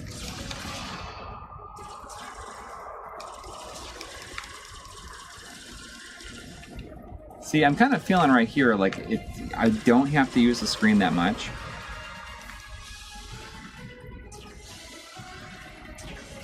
There are times where you can look at the screen, though, right? Yeah, I mean, that's what I'm doing. Like, right now, I feel like it's okay.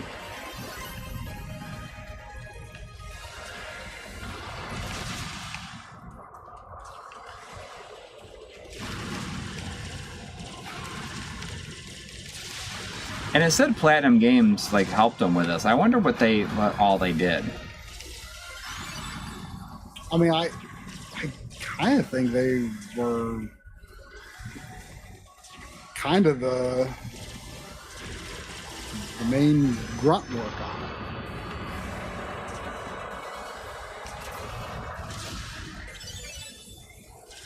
But I'm not really sure exactly.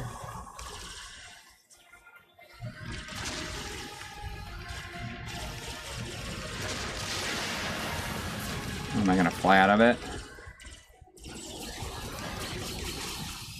Blow up that energy short. What's that? I was just quoting Peppy.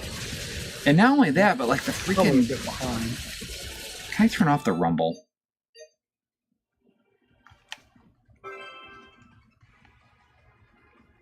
Is it just rumbling like super? It's like crazy. Or I can turn off. I can make the voice come out of the game. Ah. Come out of the game.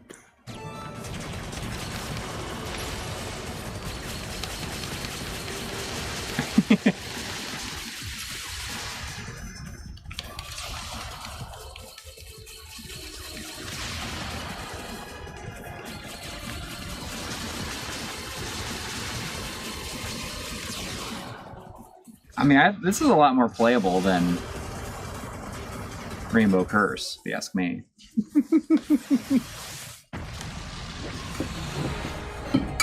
Probably an unpopular opinion.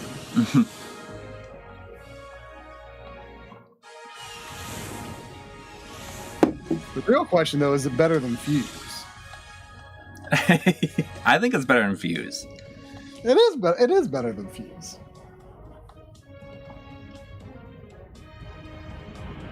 What was the other game that the Super Chat originally asked about? Is it better than... Oh my gosh. Oh, there's a $5 Super Chat from Tenchi Ruya saying, if you hit select, you can put the first person view on the TV. Oh.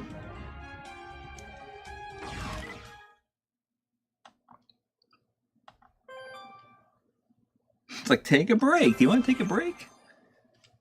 No, I keep on playing. Gyro in Dark Souls. What does Gyro do in Dark Souls? I can't quite imagine what it would do in that. Ross's forces. It's being held in Area 3 Space Colony. I do like I like how old GP looks in this. Yeah. I mean, the character designs are all good in this. Yeah. And it's like it's a good looking game. It's just those motion controls, really. But it's not that it's not that the motion controls are inherently bad, in my opinion. It's just that, I mean, look at this. This is a cool looking level. The way it's just that the way they're implemented, just it feels like it slows down the action. Yeah. Oh, that's right. You can do that. Oh yeah, that is a really cool looking space station. I mean, this feels like something like from Star Wars. Oh, there's a $5 super chat from Alex Gavin. Thank you. Thank you. Saying, happy Sunday, gents. What's everyone's favorite Zelda clone? Is it on the Genesis or maybe PS1? I definitely have a soft spot for unabashed Zelda clones. Yeah. What would be my favorite, though? I mean, I don't know if they're often amazing. As far as Genesis goes, I've not really played much.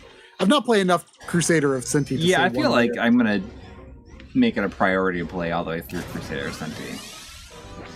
I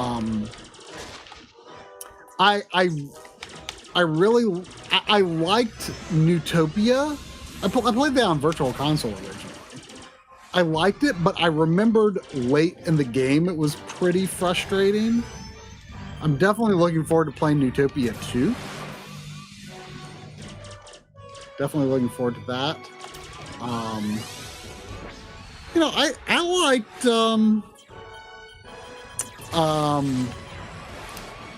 Oceanhorn. Oh yeah. I thought that was pretty good. Have you ever played through any of the what are those games called? The Four Horsemen of the Apocalypse games. Oh, Darksiders? Dark Riders. No, Darksiders. Darksiders. Yes. Yeah. No, I think I have 2 of them though. I don't have any of them. I've played demos for them. I've never bought one. There's a notification that Mega X6 has been a member for 9 months. Nice. Have you all seen the VR Doom mod of Zelda NES? No. Yeah, it sounds... That sounds awesome, though. Yeah, it does sound really cool.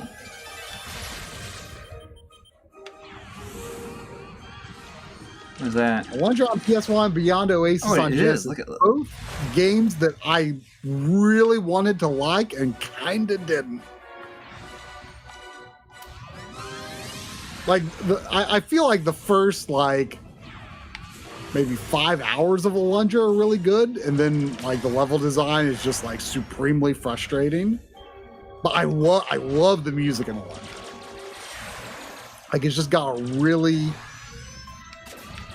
cool vibe to it that's kind of different from most video game music, and I think that's because the composer for it doesn't actually do a lot of video game music. He's also the composer that did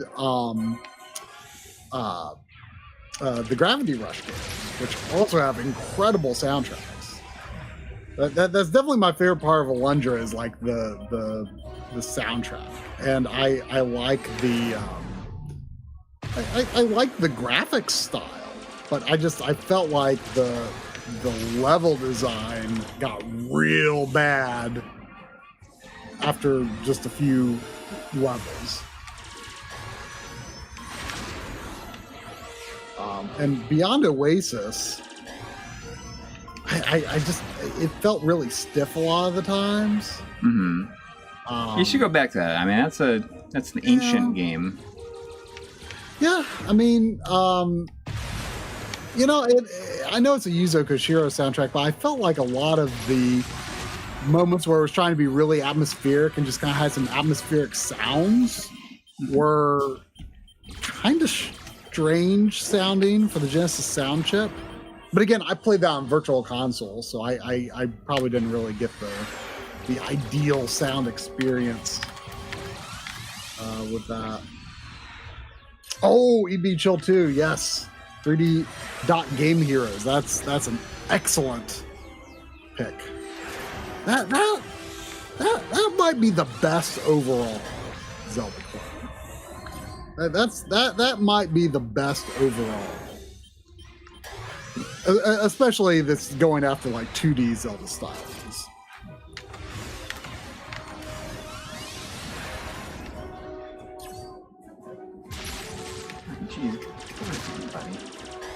What's his name? What's the pig's name?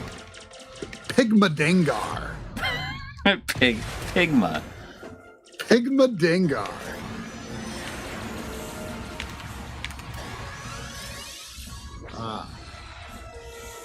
I really like the slow motion flyby stuff, like when they kind of like make eye contact. It's kind of cool. I thought that I was going to be able to say the last names of the other Star Wolf team members, but I kind of can't. I think Leon is like Kowalski or something like that. Kowalski, maybe?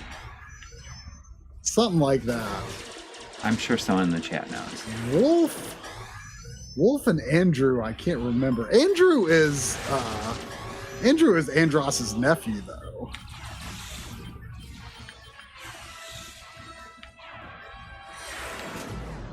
Yeah, like that. I like that. When it slows down when you fly past him. Oh, yeah. Wolf O'Donnell. O'Donnell. Wolf O'Donnell. Yeah, that's right. I can't remember Andrew. Andrew is definitely like the lame name of the Star Wolf team. Like, oh yeah, Andrew Okani. He's like now that you say that, like he's when I streamed Star Fox Assault, I never went back and finished it. But like he's the one stirring up trouble on the first level, and they're always like, "Oh, Okani's doing this, Okani's doing that." Go after Okani. Or Okani, or I don't know how you say it. Okani. I say Okani. Oh, there was a $20 from old Seabass Napa. I feel like Seabass hasn't been around too much ever since Coury went to that game. Yeah. But says soccer's over now, so new topic: importing rare/foreign consoles. I was in Japan for F1 a few years ago, and the hard-off store near the circuit was selling Sharp Famicoms and Panasonic Qs for cheap. Any experience with this? No, I've never used a Sharp Famicom or a Panasonic Q, but I'd love to have them for cheap. I don't know if that's possible anymore, but apparently it was a few years ago. I don't know if I have any like truly weird. Well, I have a PSX, which was graciously given to me by a viewer who we actually met up with in Japan. Yeah.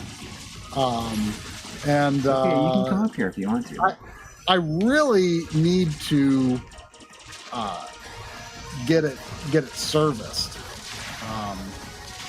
I've talked to Voltar a bit about it because he says like it should be easy to get a replacement laser for it, but the challenge is like I've never replaced a laser in a game system myself. Mm-hmm. I don't know if it would be that hard for me to do on my own or not, but the challenge with the PSX is that there is like very little documentation on it that I can find. It's not really been shown off in great detail on YouTube last time I checked, which is definitely incentive for me to do something with it because I really do want to do a video on it. But it boots up, but it needs a new laser. It can't play any games, but it does boot up. So Stefan says the problem with the PSX is the hard drive. They haven't found a way to replace it. Did they? I don't know. I mean, last time I booted up the PSX, the hard drive worked.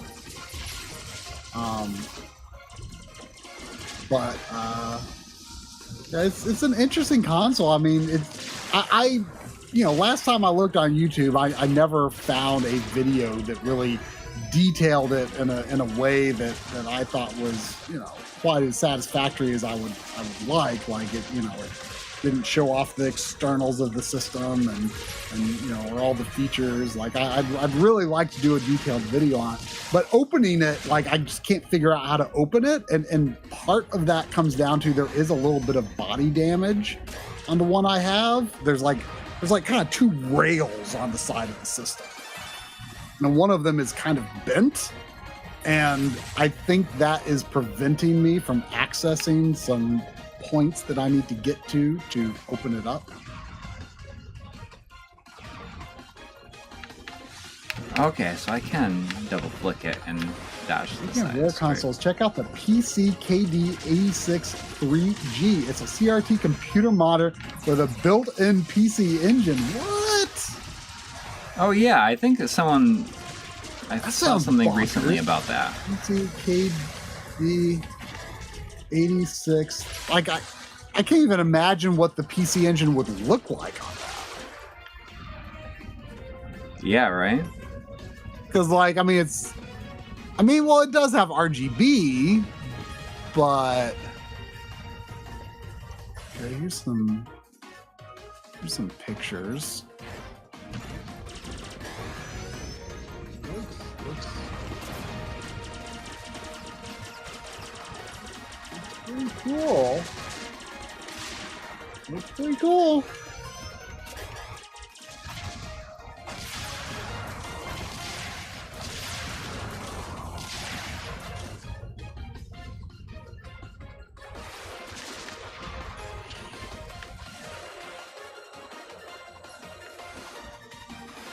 Come on, can you get up? Oh, can I change? I can probably just do that. There we go. Let's do exactly that. I keep on forgetting that I can just fly around. That changes everything. I don't remember exactly what it looked like, but I remember the final boss definitely had callbacks to the NES, Super Nintendo version of Andross. Yeah. Which was pretty cool. It feels like this references that one more so than the other ones do. Especially with... I mean, it is the better game, so I can understand why they do that.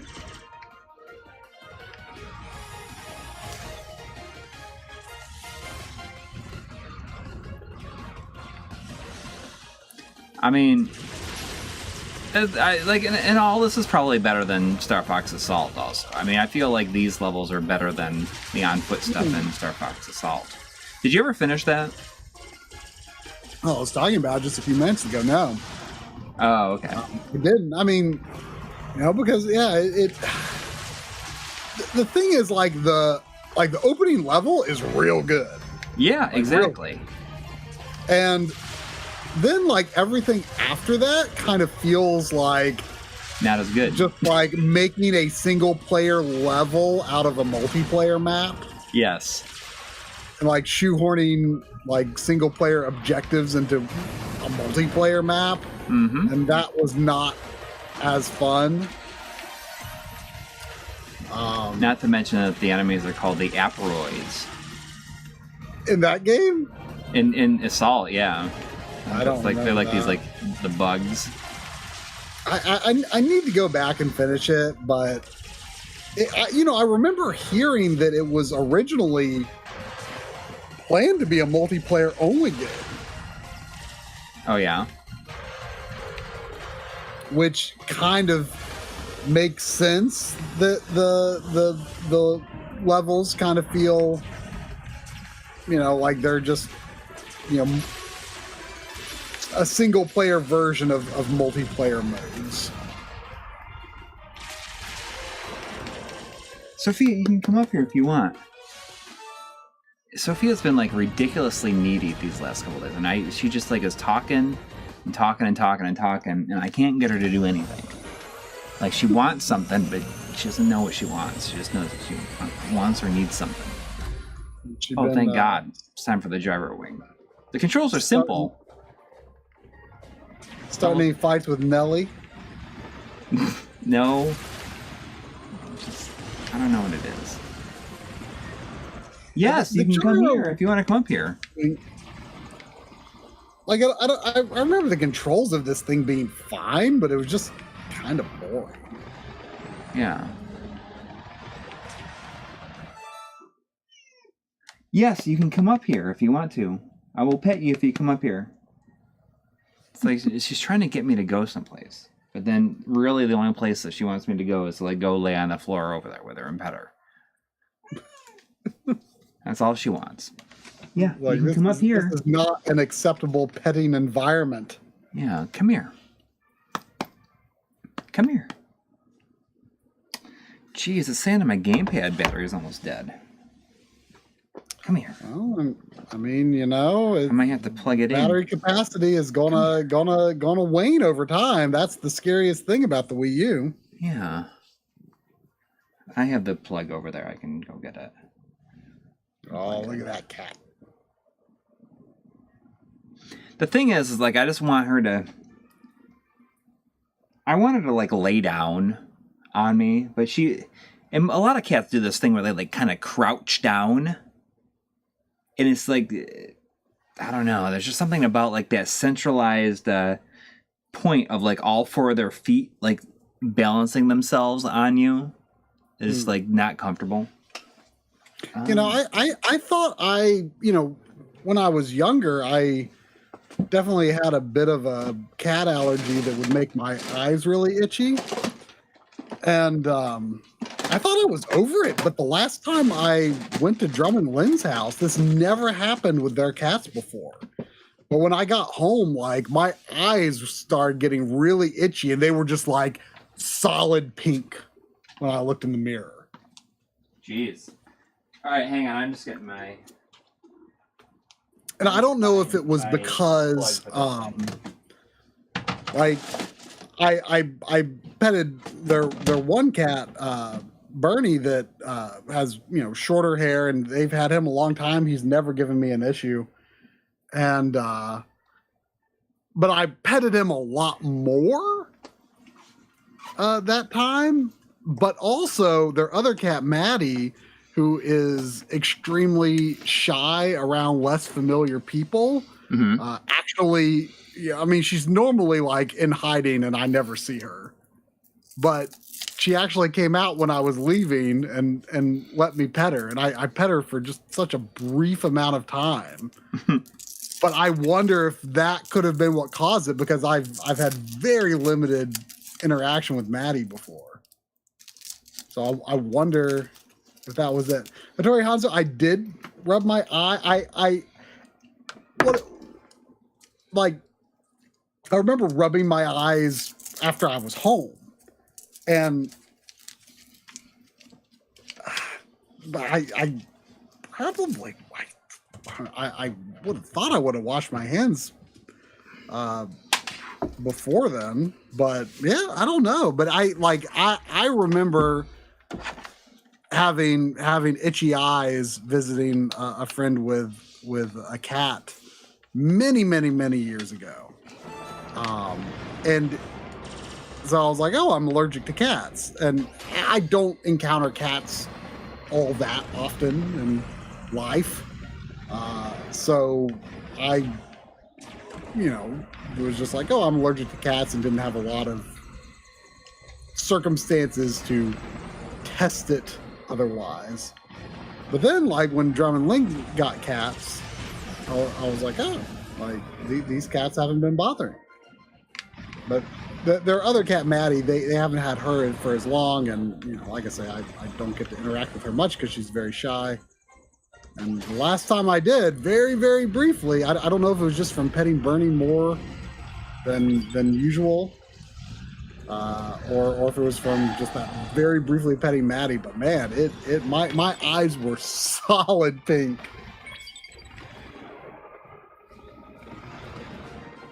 This is like so crappy right here. It just like kills the momentum of the game.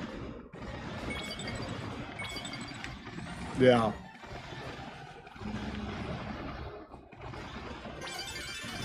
Yeah, it's just not interesting at all.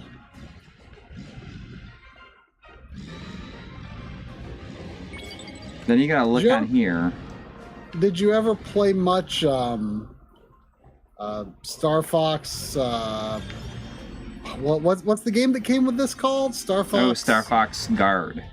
Guard, yeah. Did you ever play much of that? No, I didn't play it at all, ever. Never touched it. Never touched it. I mean... Is it better than these levels? Probably. I don't know if you would... I mean, I wouldn't call it tower defense, but... But it's tower defense? But it might be, I guess. Can I go all the way up? To be honest, I honestly forget how it plays, but I guess it was fine. You might not like it. I don't know. But you know, the day that I beat that, I marked 3 games off my backlog already that day. Because I was right at the end of Star Fox Guard, and I finished that. And what did I play after? I ended up playing through Freedom Planet that day as well. played something else. What was it? It had to have been on the Wii U. What was it? I'm gonna look up what I have on the Wii U on my backlog. What was it? What was it? I know I beat 3 games in one day.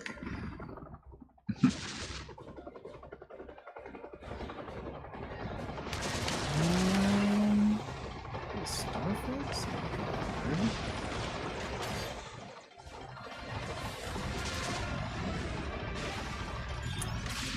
I can't figure out what it was. I mean, there's a lot of cool ideas and stuff in this.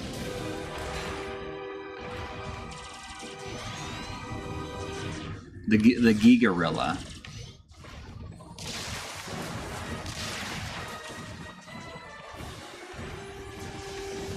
The Gigorilla, it provides an immense tactical advantage.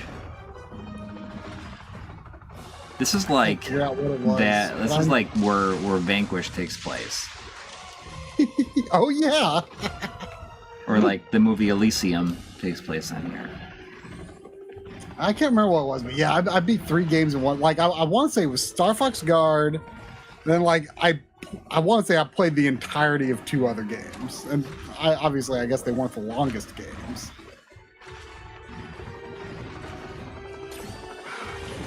What it was? This is gonna drive me crazy. Because I remember thinking like, wow, that was a lot, but it was kind of good too. Don't get a chance to do something like that too often, so why not enjoy it? I can't remember what it was though. So there was a bit like on Tuesday, was it, where you were like, you thought for a minute that maybe Ys 8 had like a bunch of sound delay. Yeah, so Ys 8 came out on Tuesday. I picked up my copy that I pre-ordered at Best Buy, and on the title screen there's like a menu, and I was like going through the items, it was like there was like an obvious like delay between it sitting on the next item and then hearing the sound effect. And I was like, oh my gosh, there's like massive sound lag in the PS5 version. Like, that's horrible. You know, I have not like played Ys 8 beyond just like the boat that you start the game on. Like, I've just like booted it up and taken a look at it. It's definitely much higher resolution than the PS4 Pro feature. But I was like, oh my gosh. So I got the PS4 version out and tested it. And I'm like, oh, this is much better. Well,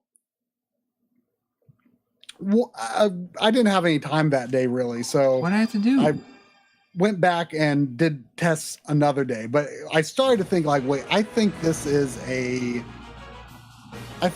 a problem with my sound settings or something. And what I discovered was, see, I'd been using for recording purposes, because I bought this little box that that down mixes 5.1 Dolby to 2.0 stereo for recording purposes, so I can enjoy surround sound while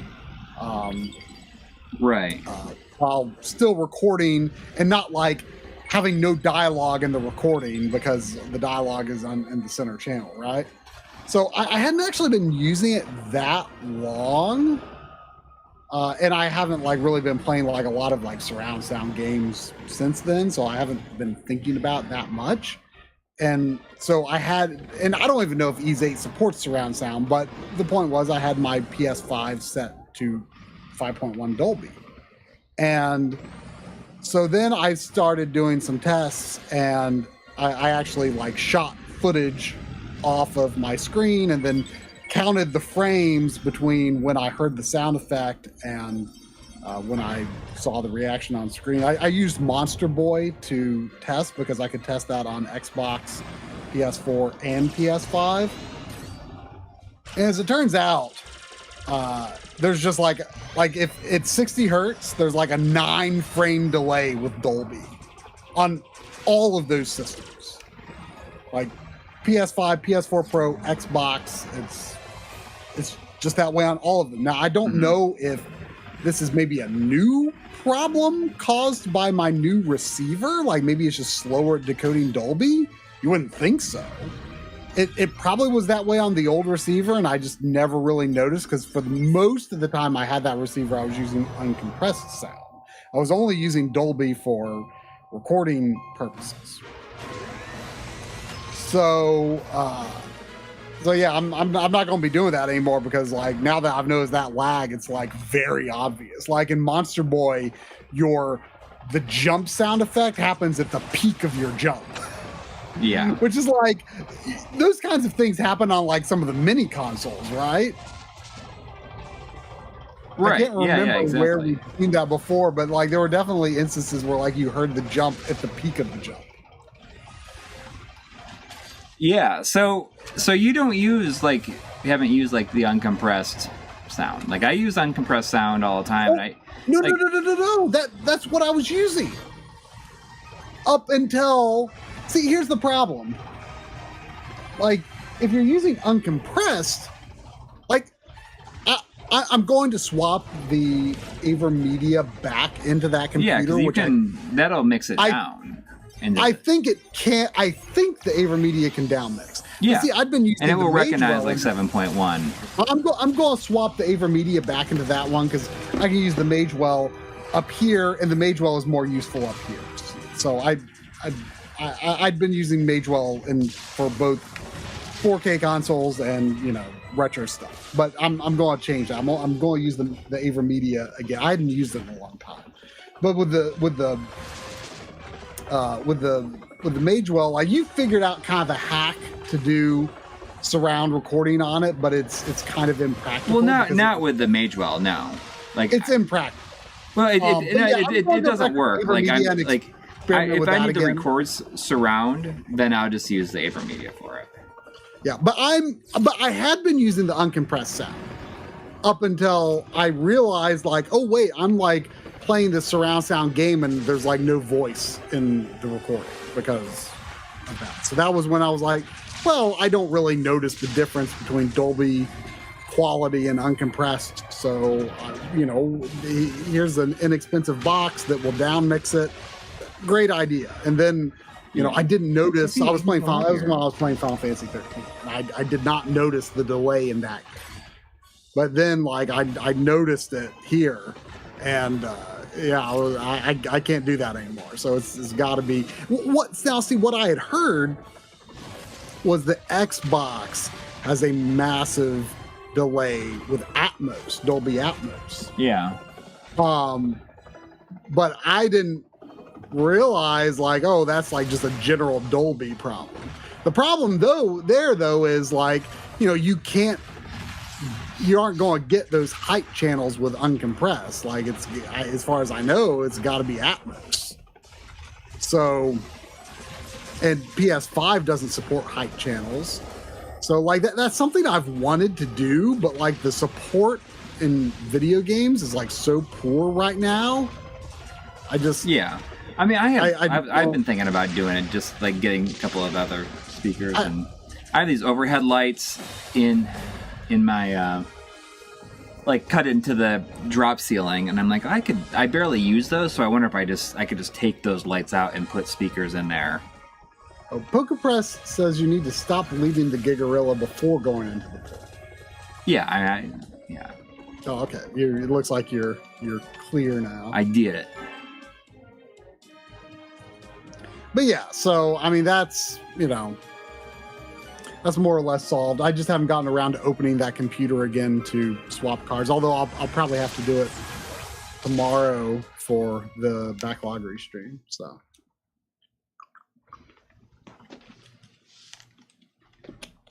Just too bad you can't have both. I know there's just I was talking to John about it yesterday. Like long motherboards are just like gone now. There's like you just don't have like the crazy expandability that you used to have, I feel. Yeah, I mean, I need like, I mean, they exist, you know, like I want to have a GPU and 2 capture cards, you know, and yeah, and well, I have 2 GPUs, a capture card, 2 capture cards, and a dedicated actual sound card. So I need 4. Yeah, I'd love that too. But it's just hard to, and then when they do offer it, they also sometimes share lanes with other hardware. Right. So like John was talking about how he has like 3 or 4 M2 SSDs in his computer, but when he tried having an extra sound card in, it didn't run properly because some of the bandwidth was used by his SSD. And sometimes it's like not obvious, like when you're browsing the product, like what those caveats are. Yeah.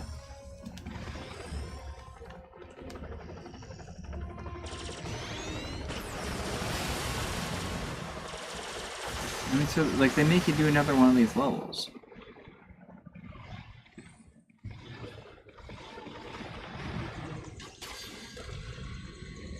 It's the same thing as freaking Star Fox Assault. Like they'll like tease you with like some good ideas or with like levels you want to play, and then they'll like force you to do like multiple levels of the thing you don't want to use. I really did like Star Fox Command though. That's like kind of the unpopular Star Fox game that I always go. I mean, I've heard that it's pretty good, but what's interesting about that is that, you know, like it maybe not have been like what people wanted at the time, but at least it didn't make you think that it was something else. Yeah, that's true. Like I mean, I think that's like the main problem. I feel like it's like the good version of Star Fox 2. Like, because it has like the map system of Star Fox 2, and like, you know, kind of the strategy component, I guess. But it like fleshes that out into a full game, and I 100%ed that game. I like unlocked all the endings and everything. Like, I mean, I'm not saying that like the endings were great or the story was great or anything, but I had enough fun with the game that I wanted to do those things.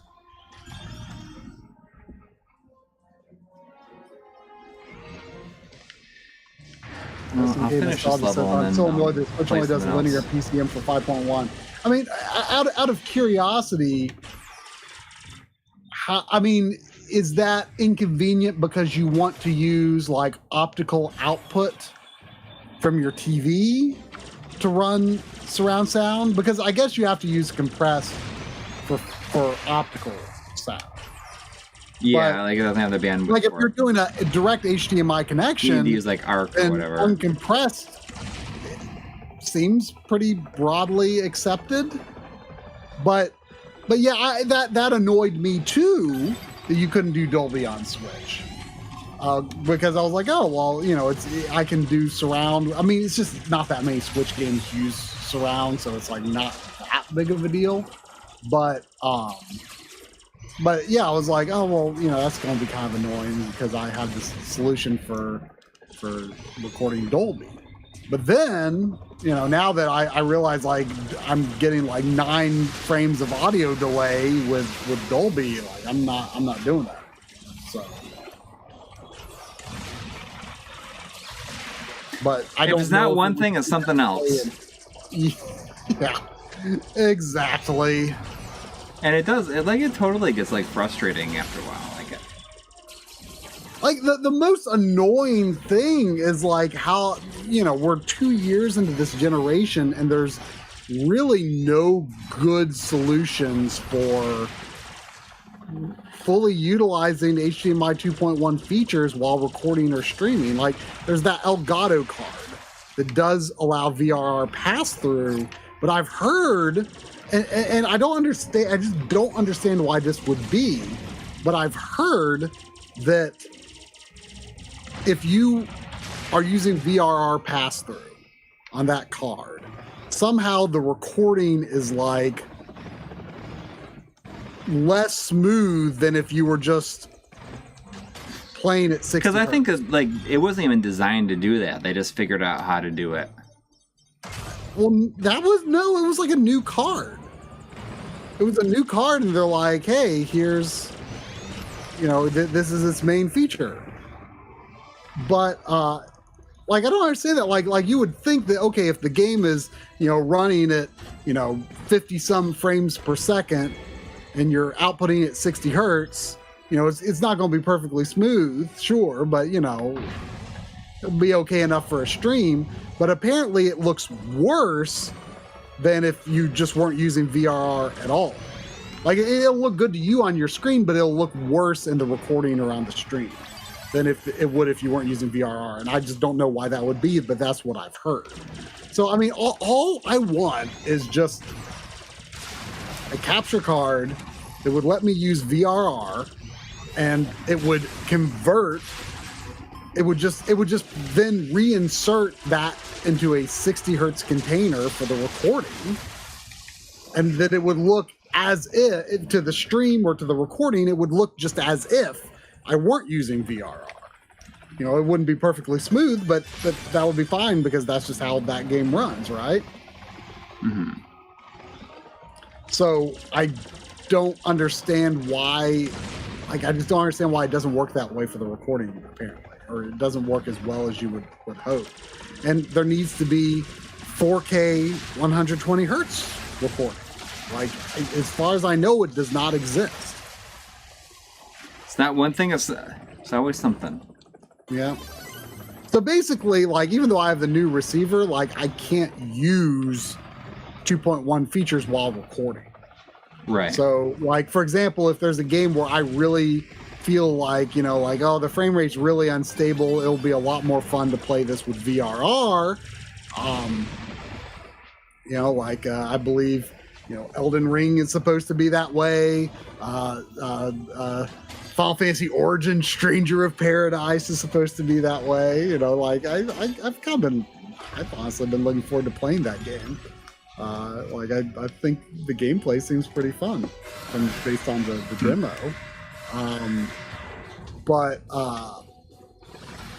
When I do play those, I'm probably not going to record them while playing. So I'm going to have to go back and record footage for the games we played in 2023 or whenever. Yeah. I'll have to go back and record footage later, which is fine, I guess. I mean, that's what I used to do. I just, it's just like stuff like that makes me feel like, okay, I'm like totally okay, like not upgrading anything more right now. Well, yeah, I mean, and until your rather just TV wait has until everything problems, is supposed to agree work with you. correctly instead of like. But the only reason I even upgraded was because I was having problems with the C7, Yeah. But once I had that, it's like, well, but it's so annoying that I have these features that are so difficult to use without getting a new AV receiver. Yeah.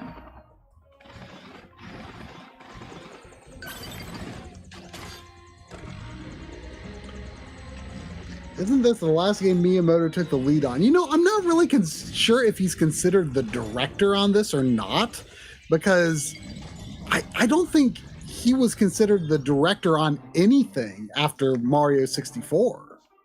So it would be kind of weird for him to go like 2 decades without directing something, and then all of a sudden he's the director again. Like that, I believe he was very hands-on with this, but I don't know if he's considered the director.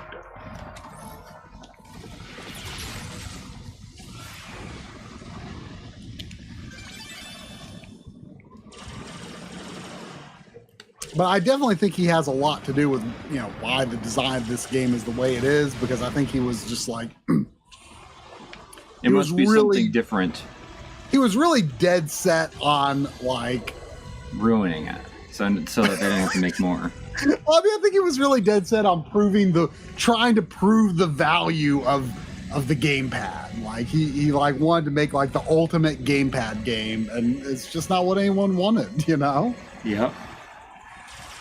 I mean, was the gamepad mainly yes, his idea? Snyder, I wonder. I apologize for that. I did see that, and I was going off on a tangent, and the tangent went off longer than I expected. Sorry about that. Yes, Scott Snyder has been a member 28 months in a row.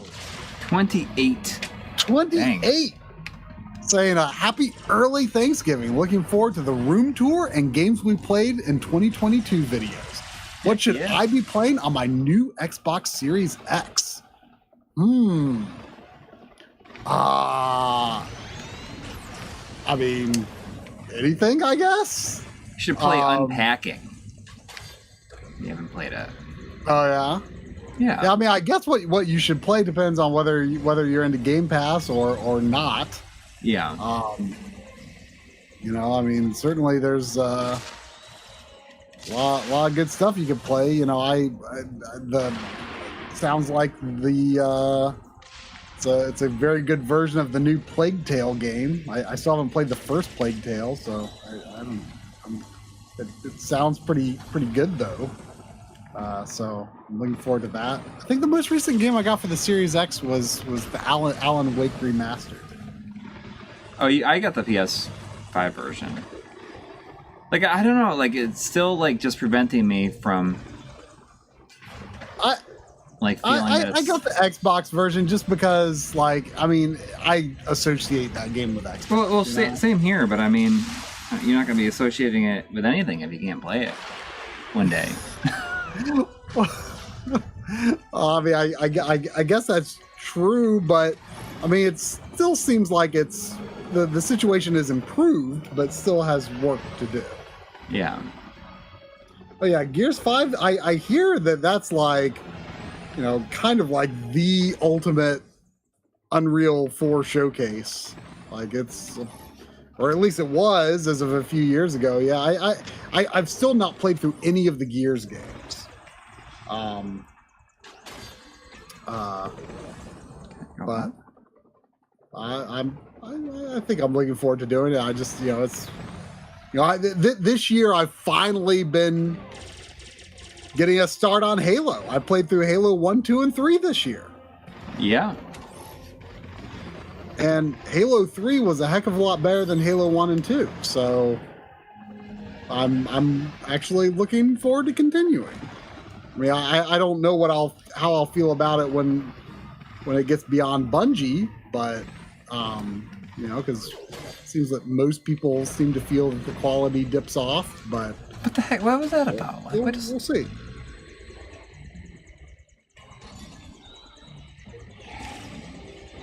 Oh yeah, I forgot that Red Dead Redemption got FPS boost. Wait, what did? Red Dead Redemption 1. Unfortunately... just recently?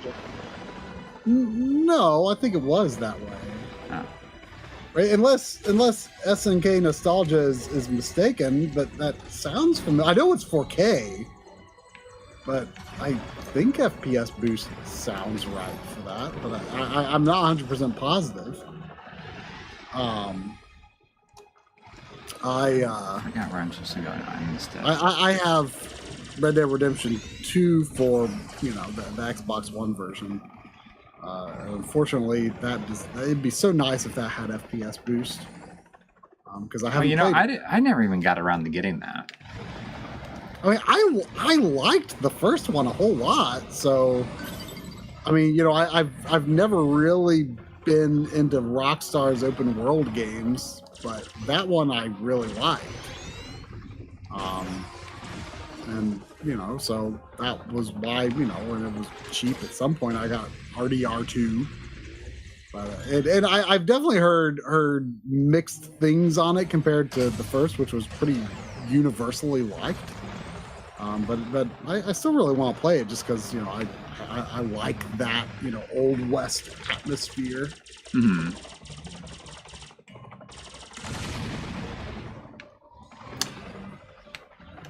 I missed where it told me where I needed to go next, and I'm just like, I don't know. I'm supposed to be going.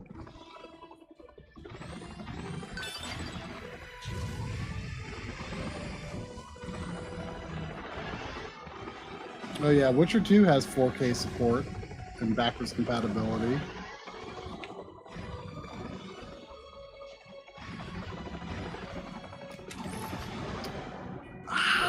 is Neo on Xbox?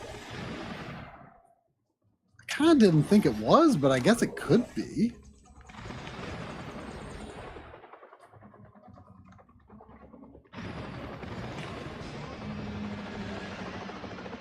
Neo's PS exclusive. Kind of thought so, although I'm not sure if it might be on PC.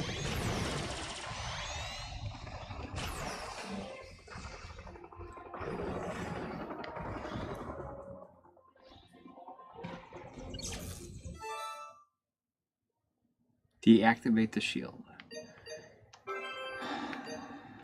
Let's play something else. We'll ride on out on one last thing. All right, y'all look in your random games that you haven't played in the Wii U there. I could. Maybe we can find the next Chubbins. You know. Yeah, you know, Chubbins is that your favorite game you played tonight? I don't know. I think I like Star Fox more than I like Chubbins. And did we clarify if it's better than Fuse? It's probably better than Fuse.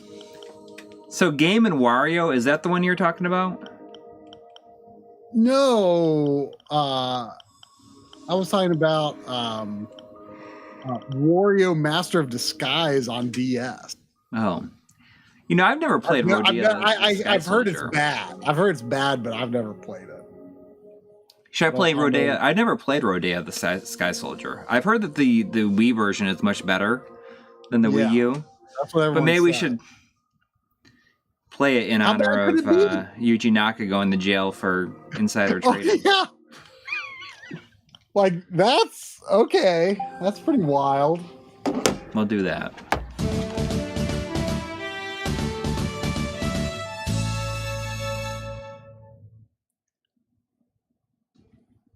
You know, it's someone who just like there's just like a barrier in my brain against like understanding economics. Like, well, you know, you economics. understand what insider trading is, though, right? I do. Okay. But like, and I understand like why you have to have a rule against it, but like at the same time, it's like I can understand why it would be so frustrating to like people who know these things. It's like well, like why can't I? You know, like you know what it makes me think of? Like it makes me think of Harvest Moon on Super Nintendo, where if you go to the hot springs, you refill all of your energy for the day, and in that game, nights never end until you go to bed. It sounds like this game's kind of loud. I turned it down some. But like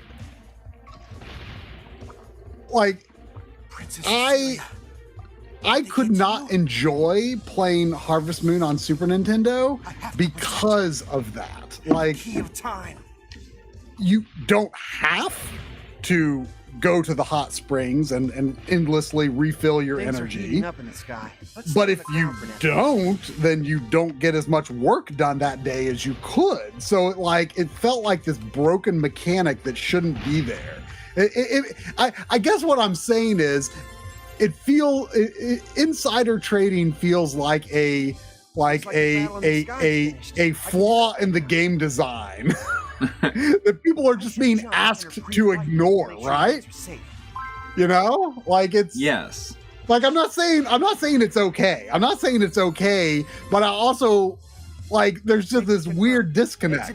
There is a flaw in the game design of the economy if there's just something that's like, oh, please ignore this bug or else you'll be arrested.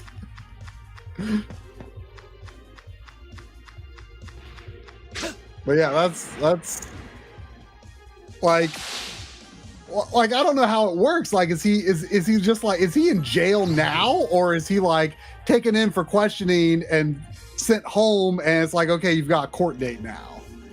I don't know. I think he's in jail now. Like they know that he did it. The number at the bottom, but they're not very fuel efficient. As far as I know. Right, but like even like until there's like a ruling, I unless it's like a violent crime or something, don't you get to go home? I don't know.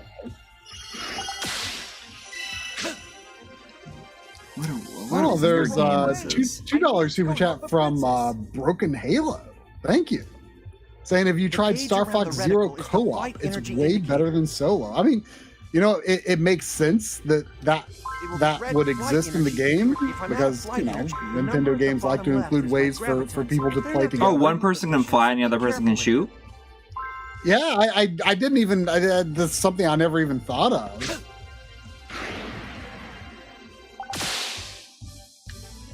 But that definitely makes sense.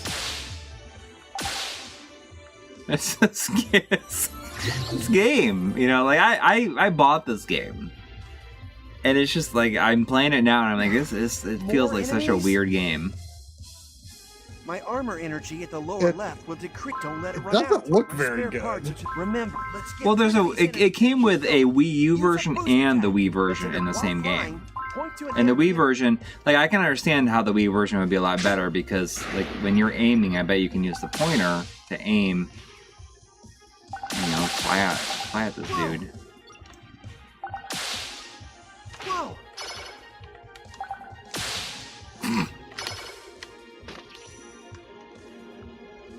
James Dad says Naka will probably pay a fine at the end of it. Maybe also not be allowed to invest. He won't stay in jail long. Okay. I mean, but I think like what it came down to, like the amount Japan's legal system could be different. I mean, you know, I don't know how this applies to financial crimes, but my understanding is that Japan's conviction rate is like extremely high. Because something like things are heating. I mean, I've only read into this kind of stuff because of like Phoenix Wright, but like I guess prosecutors like have a lot of freedom in like what cases they choose to prosecute and what they don't, and they generally don't pursue anything that they aren't like really positive that they can win. Safety confirmed. Exiting during pre-flight, aim the reticle. So like Princess Cecilia should be where the rainbow.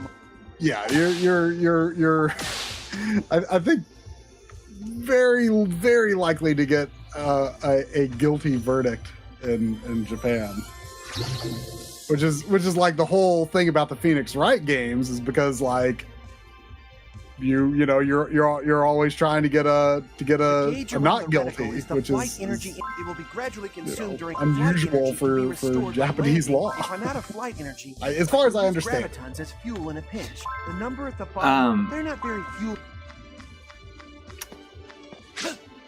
I was gonna say something and I forgot. It doesn't matter. I barely understand this game.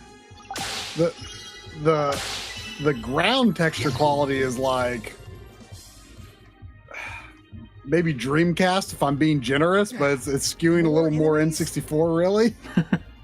My armor, don't let it. My spare parts. Remember, let's enter pre-flight mode. I mean, apparently, I don't think it's great, but apparently the Wii U version is like the way the game is intended to be played. Using a boost pack will consume extra flight energy, so be careful. So I mean, the amount that Yuji Naka is like even made off of all of this, like it kind of like probably around like $20,000 total. It barely even seems worth it. Yeah, definitely. I mean, I'd say that's some amount of money to sneeze at, but I mean, if you're playing with stocks, that sounds very much not worth it.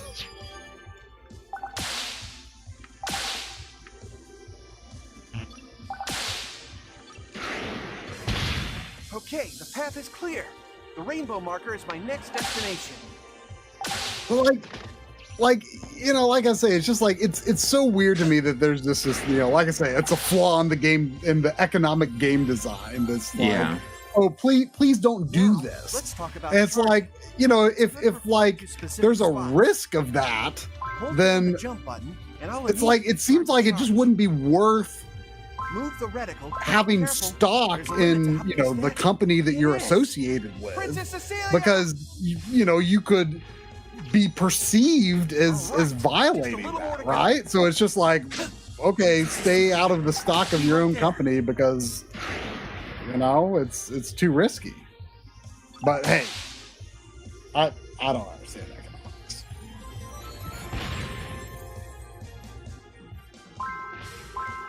Destroy the debris in front of the door. One attack won't do anything. I'll just have to keep attacking. This is such a. It feels like such a bizarre game. More to go. Like, are you? This game is janktacular. Princess Cecilia. The key of time. I mean, you know, I managed Jake to can definitely be appealing Gotta get you in help. some games. Mm-hmm. He intends to use this. This I don't know if this is better than Rainbow Curse. Princess, Mm. save your strength. Do you think Fuse is probably better? I don't think they're gonna let us get away. It may be. That may I don't know. Like I can't judge this on like the first level. I bet you No. maybe the Wii version is like really good, What are you saying? and I can understand how this I'm is, just gonna leave you here? you know, like would be appealing, and maybe it is. Like maybe I don't hate The it. key of time will not Yeah. work. It just feels like kind We of will escape this place. like but not great, together. I guess. I mean, to be totally clear, I don't Fuse is a want to be fine alone. game. Yeah, It's not great, but it's. I'm trying to show I- people whether Wii U failed.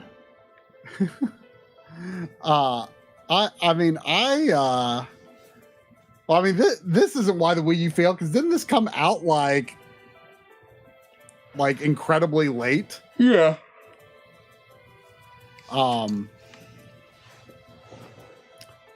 Emperor Geardo. Emperor Geardo. Yeah. Emperor Geardo. Like Fuse was, I actually enjoyed when I played that last year because it was such a generic game for its generation. Like it was just like every other game that came out that generation. It did nothing particularly special beyond that. But I hadn't really played a game like that in a long time. So like it was kind of refreshing for me in that way. But like it is nothing to write home about. So I think that's just why it's such a funny game to make comparisons to. But I feel like I want this to be a thing. Is it better than Fuse?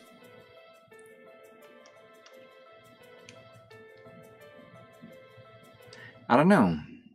I mean, So I beat Fuse. if you had to rank the games you've played tonight, where would Chubbins be? Princess Cecilia's I feel like dead. Chubbins would probably. I mean, Pass me.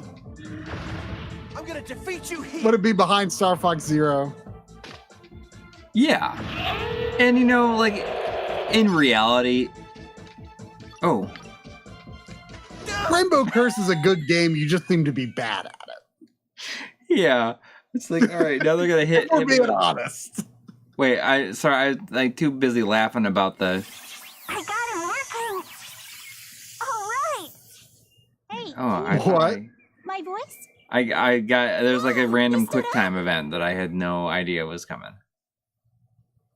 But it looks like it was supposed to happen. Yeah, that totally looked like Shadow of the Colossus. Yeah. I mean, I think that. I mean, Rainbow Curse is probably better than Chubbins, but Chubbins was a pleasant surprise because it's just like there's nothing Wait, Do machine? It's not doing anything crazy. It's like super basic design, but it's And you are? it's It did nothing was to fun. offend. I wonder if your memory was. It's just probably the most fun I had all stream. I mean, So your name is Rodea? maybe Why don't you give flying a try? because I was Is supposed it to. just me, or like I really don't like the main character's design at all? Like I don't like, especially looking at his like character art on the conversation screen. Like he just looks so annoyed, and I don't like his proportions either. Like his torso feels I mean, I don't like his tail. weirdly It's got like short. that, like a stupid. Like his torso is just got like a his spaceship on it. proportions are just strange. So come back for upgrades, okay? I mean, can you just fly Open the like menu on the main map. endlessly? See I what's available. wonder. Gravitons are Garuda's specialty. I mean, I bet you the Just fly the near Wii them. version probably plays pretty fun. Maybe it does. I mean, it's cool that it included both of them. Yeah. I mean, I don't really, I forget why this version even exists.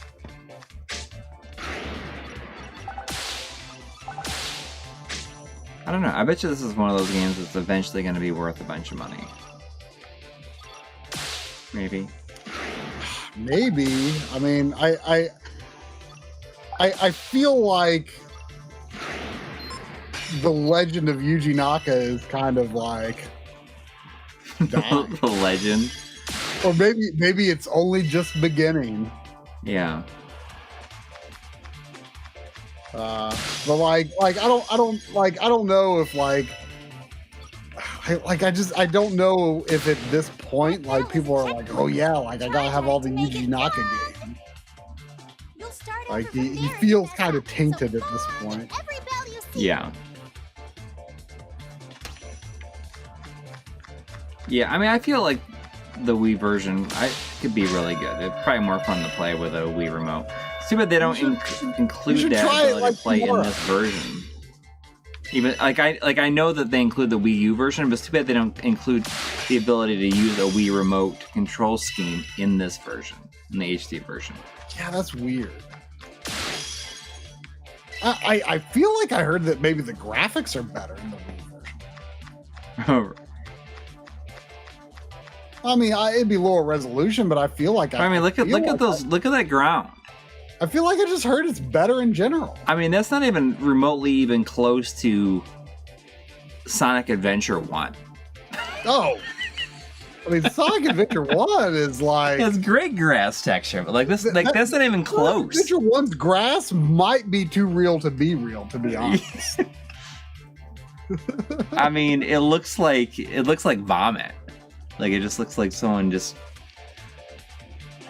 I don't know. It had like a 160 by 120 texture that they blew up for the whole thing.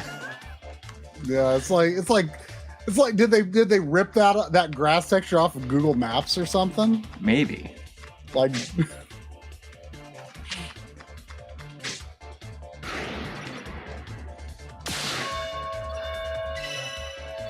But it has kind of a weird like effect on it. Like if you get close to stuff, it has like a sketch effect on it.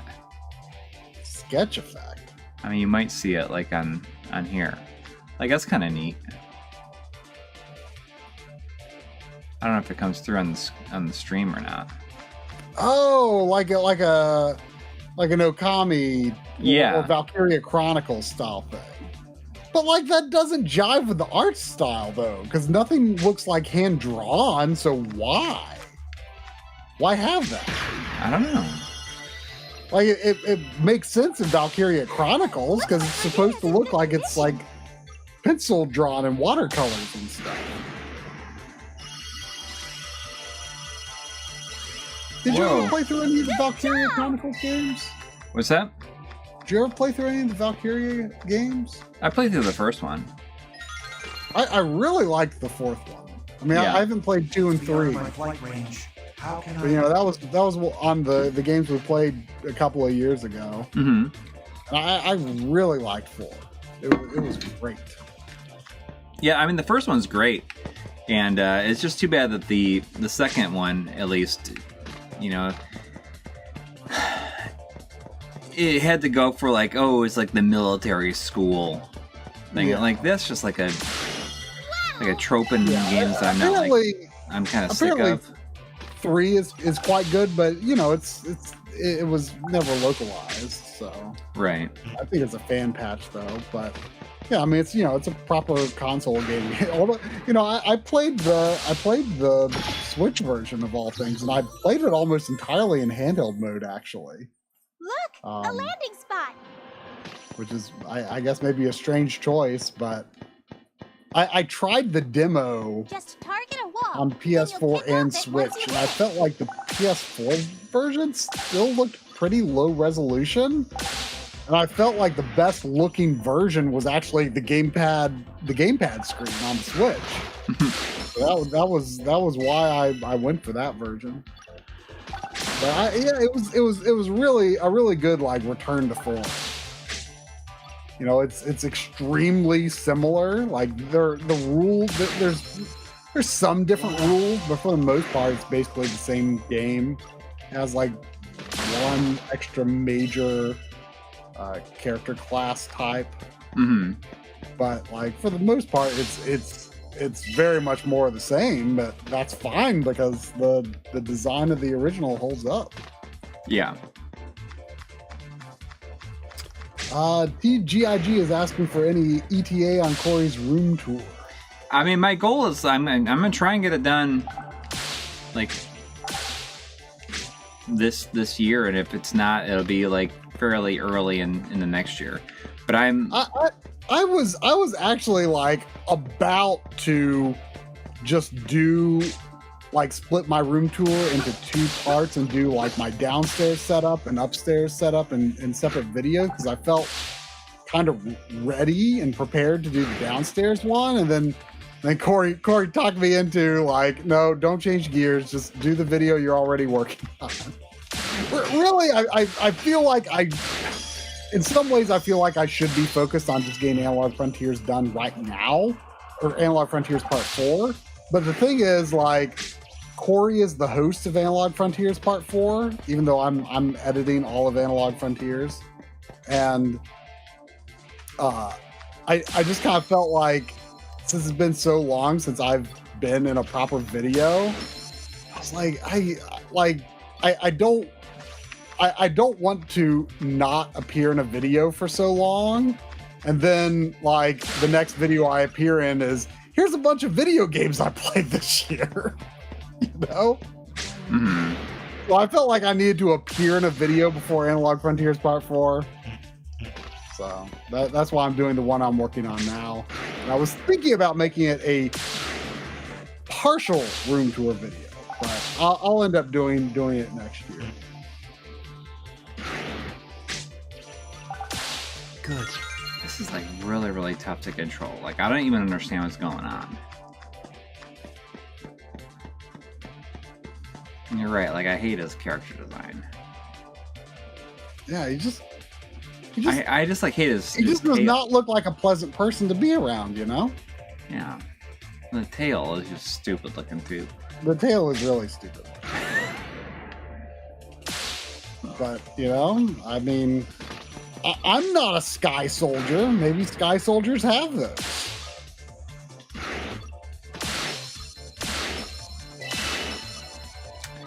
But yeah, I mean, if I can get all this stuff, I mean, I have like a gigantic script already, like mostly like ready for that room tour. I just need to film it. Mm-hmm.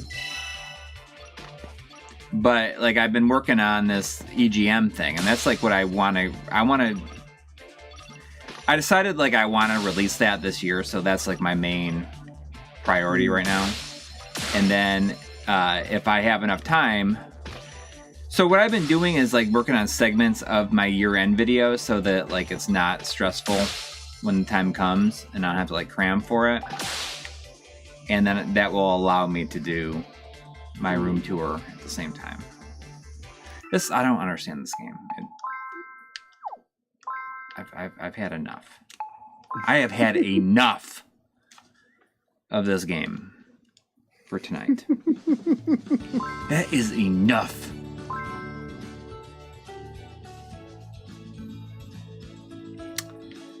I mean, I have a lot of them. A lot of EGMs.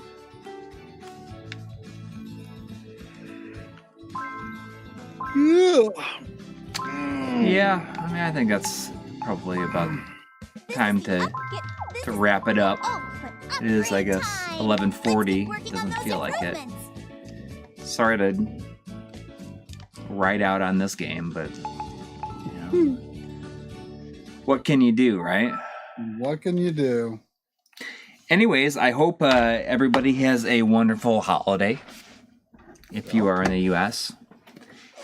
And, you know, like if everybody does some shopping and stuff, you never know. See if you can get some good deals. Although, like, I just feel like the Black Friday stuff is just goes for a week now. Like, it doesn't even matter anymore, which is good. Yeah, I mean, that's exactly how it should be. And then, and because of that, anything interesting, let me know, because you know I might not be paying as much attention. I mean, I don't pay attention that much either. I just I skim through stuff in the morning. Although, you know, like, who knows? I mean, who knows how much I'll really be using Twitter in the future, anyways. And you know what? Honestly, you know what? If like I don't see deals and that means I buy less games, you know, that's okay. Yeah, that's fine too. That's fine too. Like maybe that's like that. Maybe that's what I need. Is like maybe not using Twitter will make me like consume less and actually create more. There was a last minute super chat here from DT Playthroughs, $5. Thank you. Thank you. I can't believe y'all didn't play the one true great Wii U exclusive, Meme Run, a timeless classic. Ooh, that title frightens me, I must say. I mean, I'll install it, but I'm not going to do it now.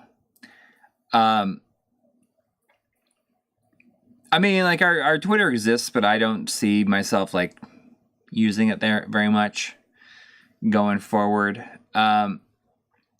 I mean, I lost interest in Twitter years and years and years ago. So yeah, and I mean, like we really only use it to like share episodes or whatever. Like I feel like I just am ready to. You're going to try to do more with Instagram. Yeah. I mean, our Instagram. Like, I mean, I think that you should install that too, because especially since you post photos and like little videos on the Twitter, this is be the exact same thing. Yeah, well, I mean, I don't do that often, but I know, but I mean, that was like the one time that I did use our Twitter account sometimes. Yeah, but I feel like I tend to share more in like on Discord than anything, but but that's make it a point to share on there too. So yeah, maybe I'll get into it. But yeah, I mean, like I'd like to do more stuff on Instagram. I mean, it's like the same thing, except for you put a photo or a little video with it. And I feel like I could take like little like snippets of episodes, or like even just like these B-roll shots and do something fun with them. Whatever. I don't know. I gotta figure it out. But if you have Instagram and you are looking for Instagram, like want to follow us on there, you know, just look up My Life in Gaming on there. But yeah, I mean, just like Twitter in general, like, I mean, I don't think it's going to go away. I just feel like it's going to become more and more of like a place that I don't want to look at. I guess. I know there's like Mastodon, like is like I just don't have the desire. I have no desire to be like a trailblazer on like a new platform, you know. Yeah, well, I mean, those have been around for a while, but I mean, I just don't. And what shakes out, and then maybe. But I probably would never sign up just because I've just almost no interest in social media. So never really have. I mean, I used Twitter for a number of years, but then I just lost interest. I mean, it's just Social like media, there's so much stuff to like jump around. Like I just don't have any real desire to, spend time on there. Like I am more than happy to do stuff on Discord, especially since it's like it feels like an evolution of Discord's like an evolution of message boards, which it's like message boards and AIM combined. Yeah, which is that's where I come from. Message boards and AIM, Yeah. I mean, so I Discord, closed my personal Twitter account, and I don't think that I'll like close the My Life in Gaming account. I just might not like put anything on it. But like Instagram, if you have one, you should follow us on there. And like I'm gonna try to just like dedicate some more time to doing that. But I mean, like of the like bunch of sites that I am like not even a part of at this point, like I just don't see myself like really starting anything. So anyway, thank you to everybody who donated tonight, and I hope everyone has a great week ahead of them, and everyone like in the US has a great holiday. Eat a bunch, sleep a bunch if you can. And just enjoy your time. And all right, take care, everybody, and good night. Thanks for watching. Good night.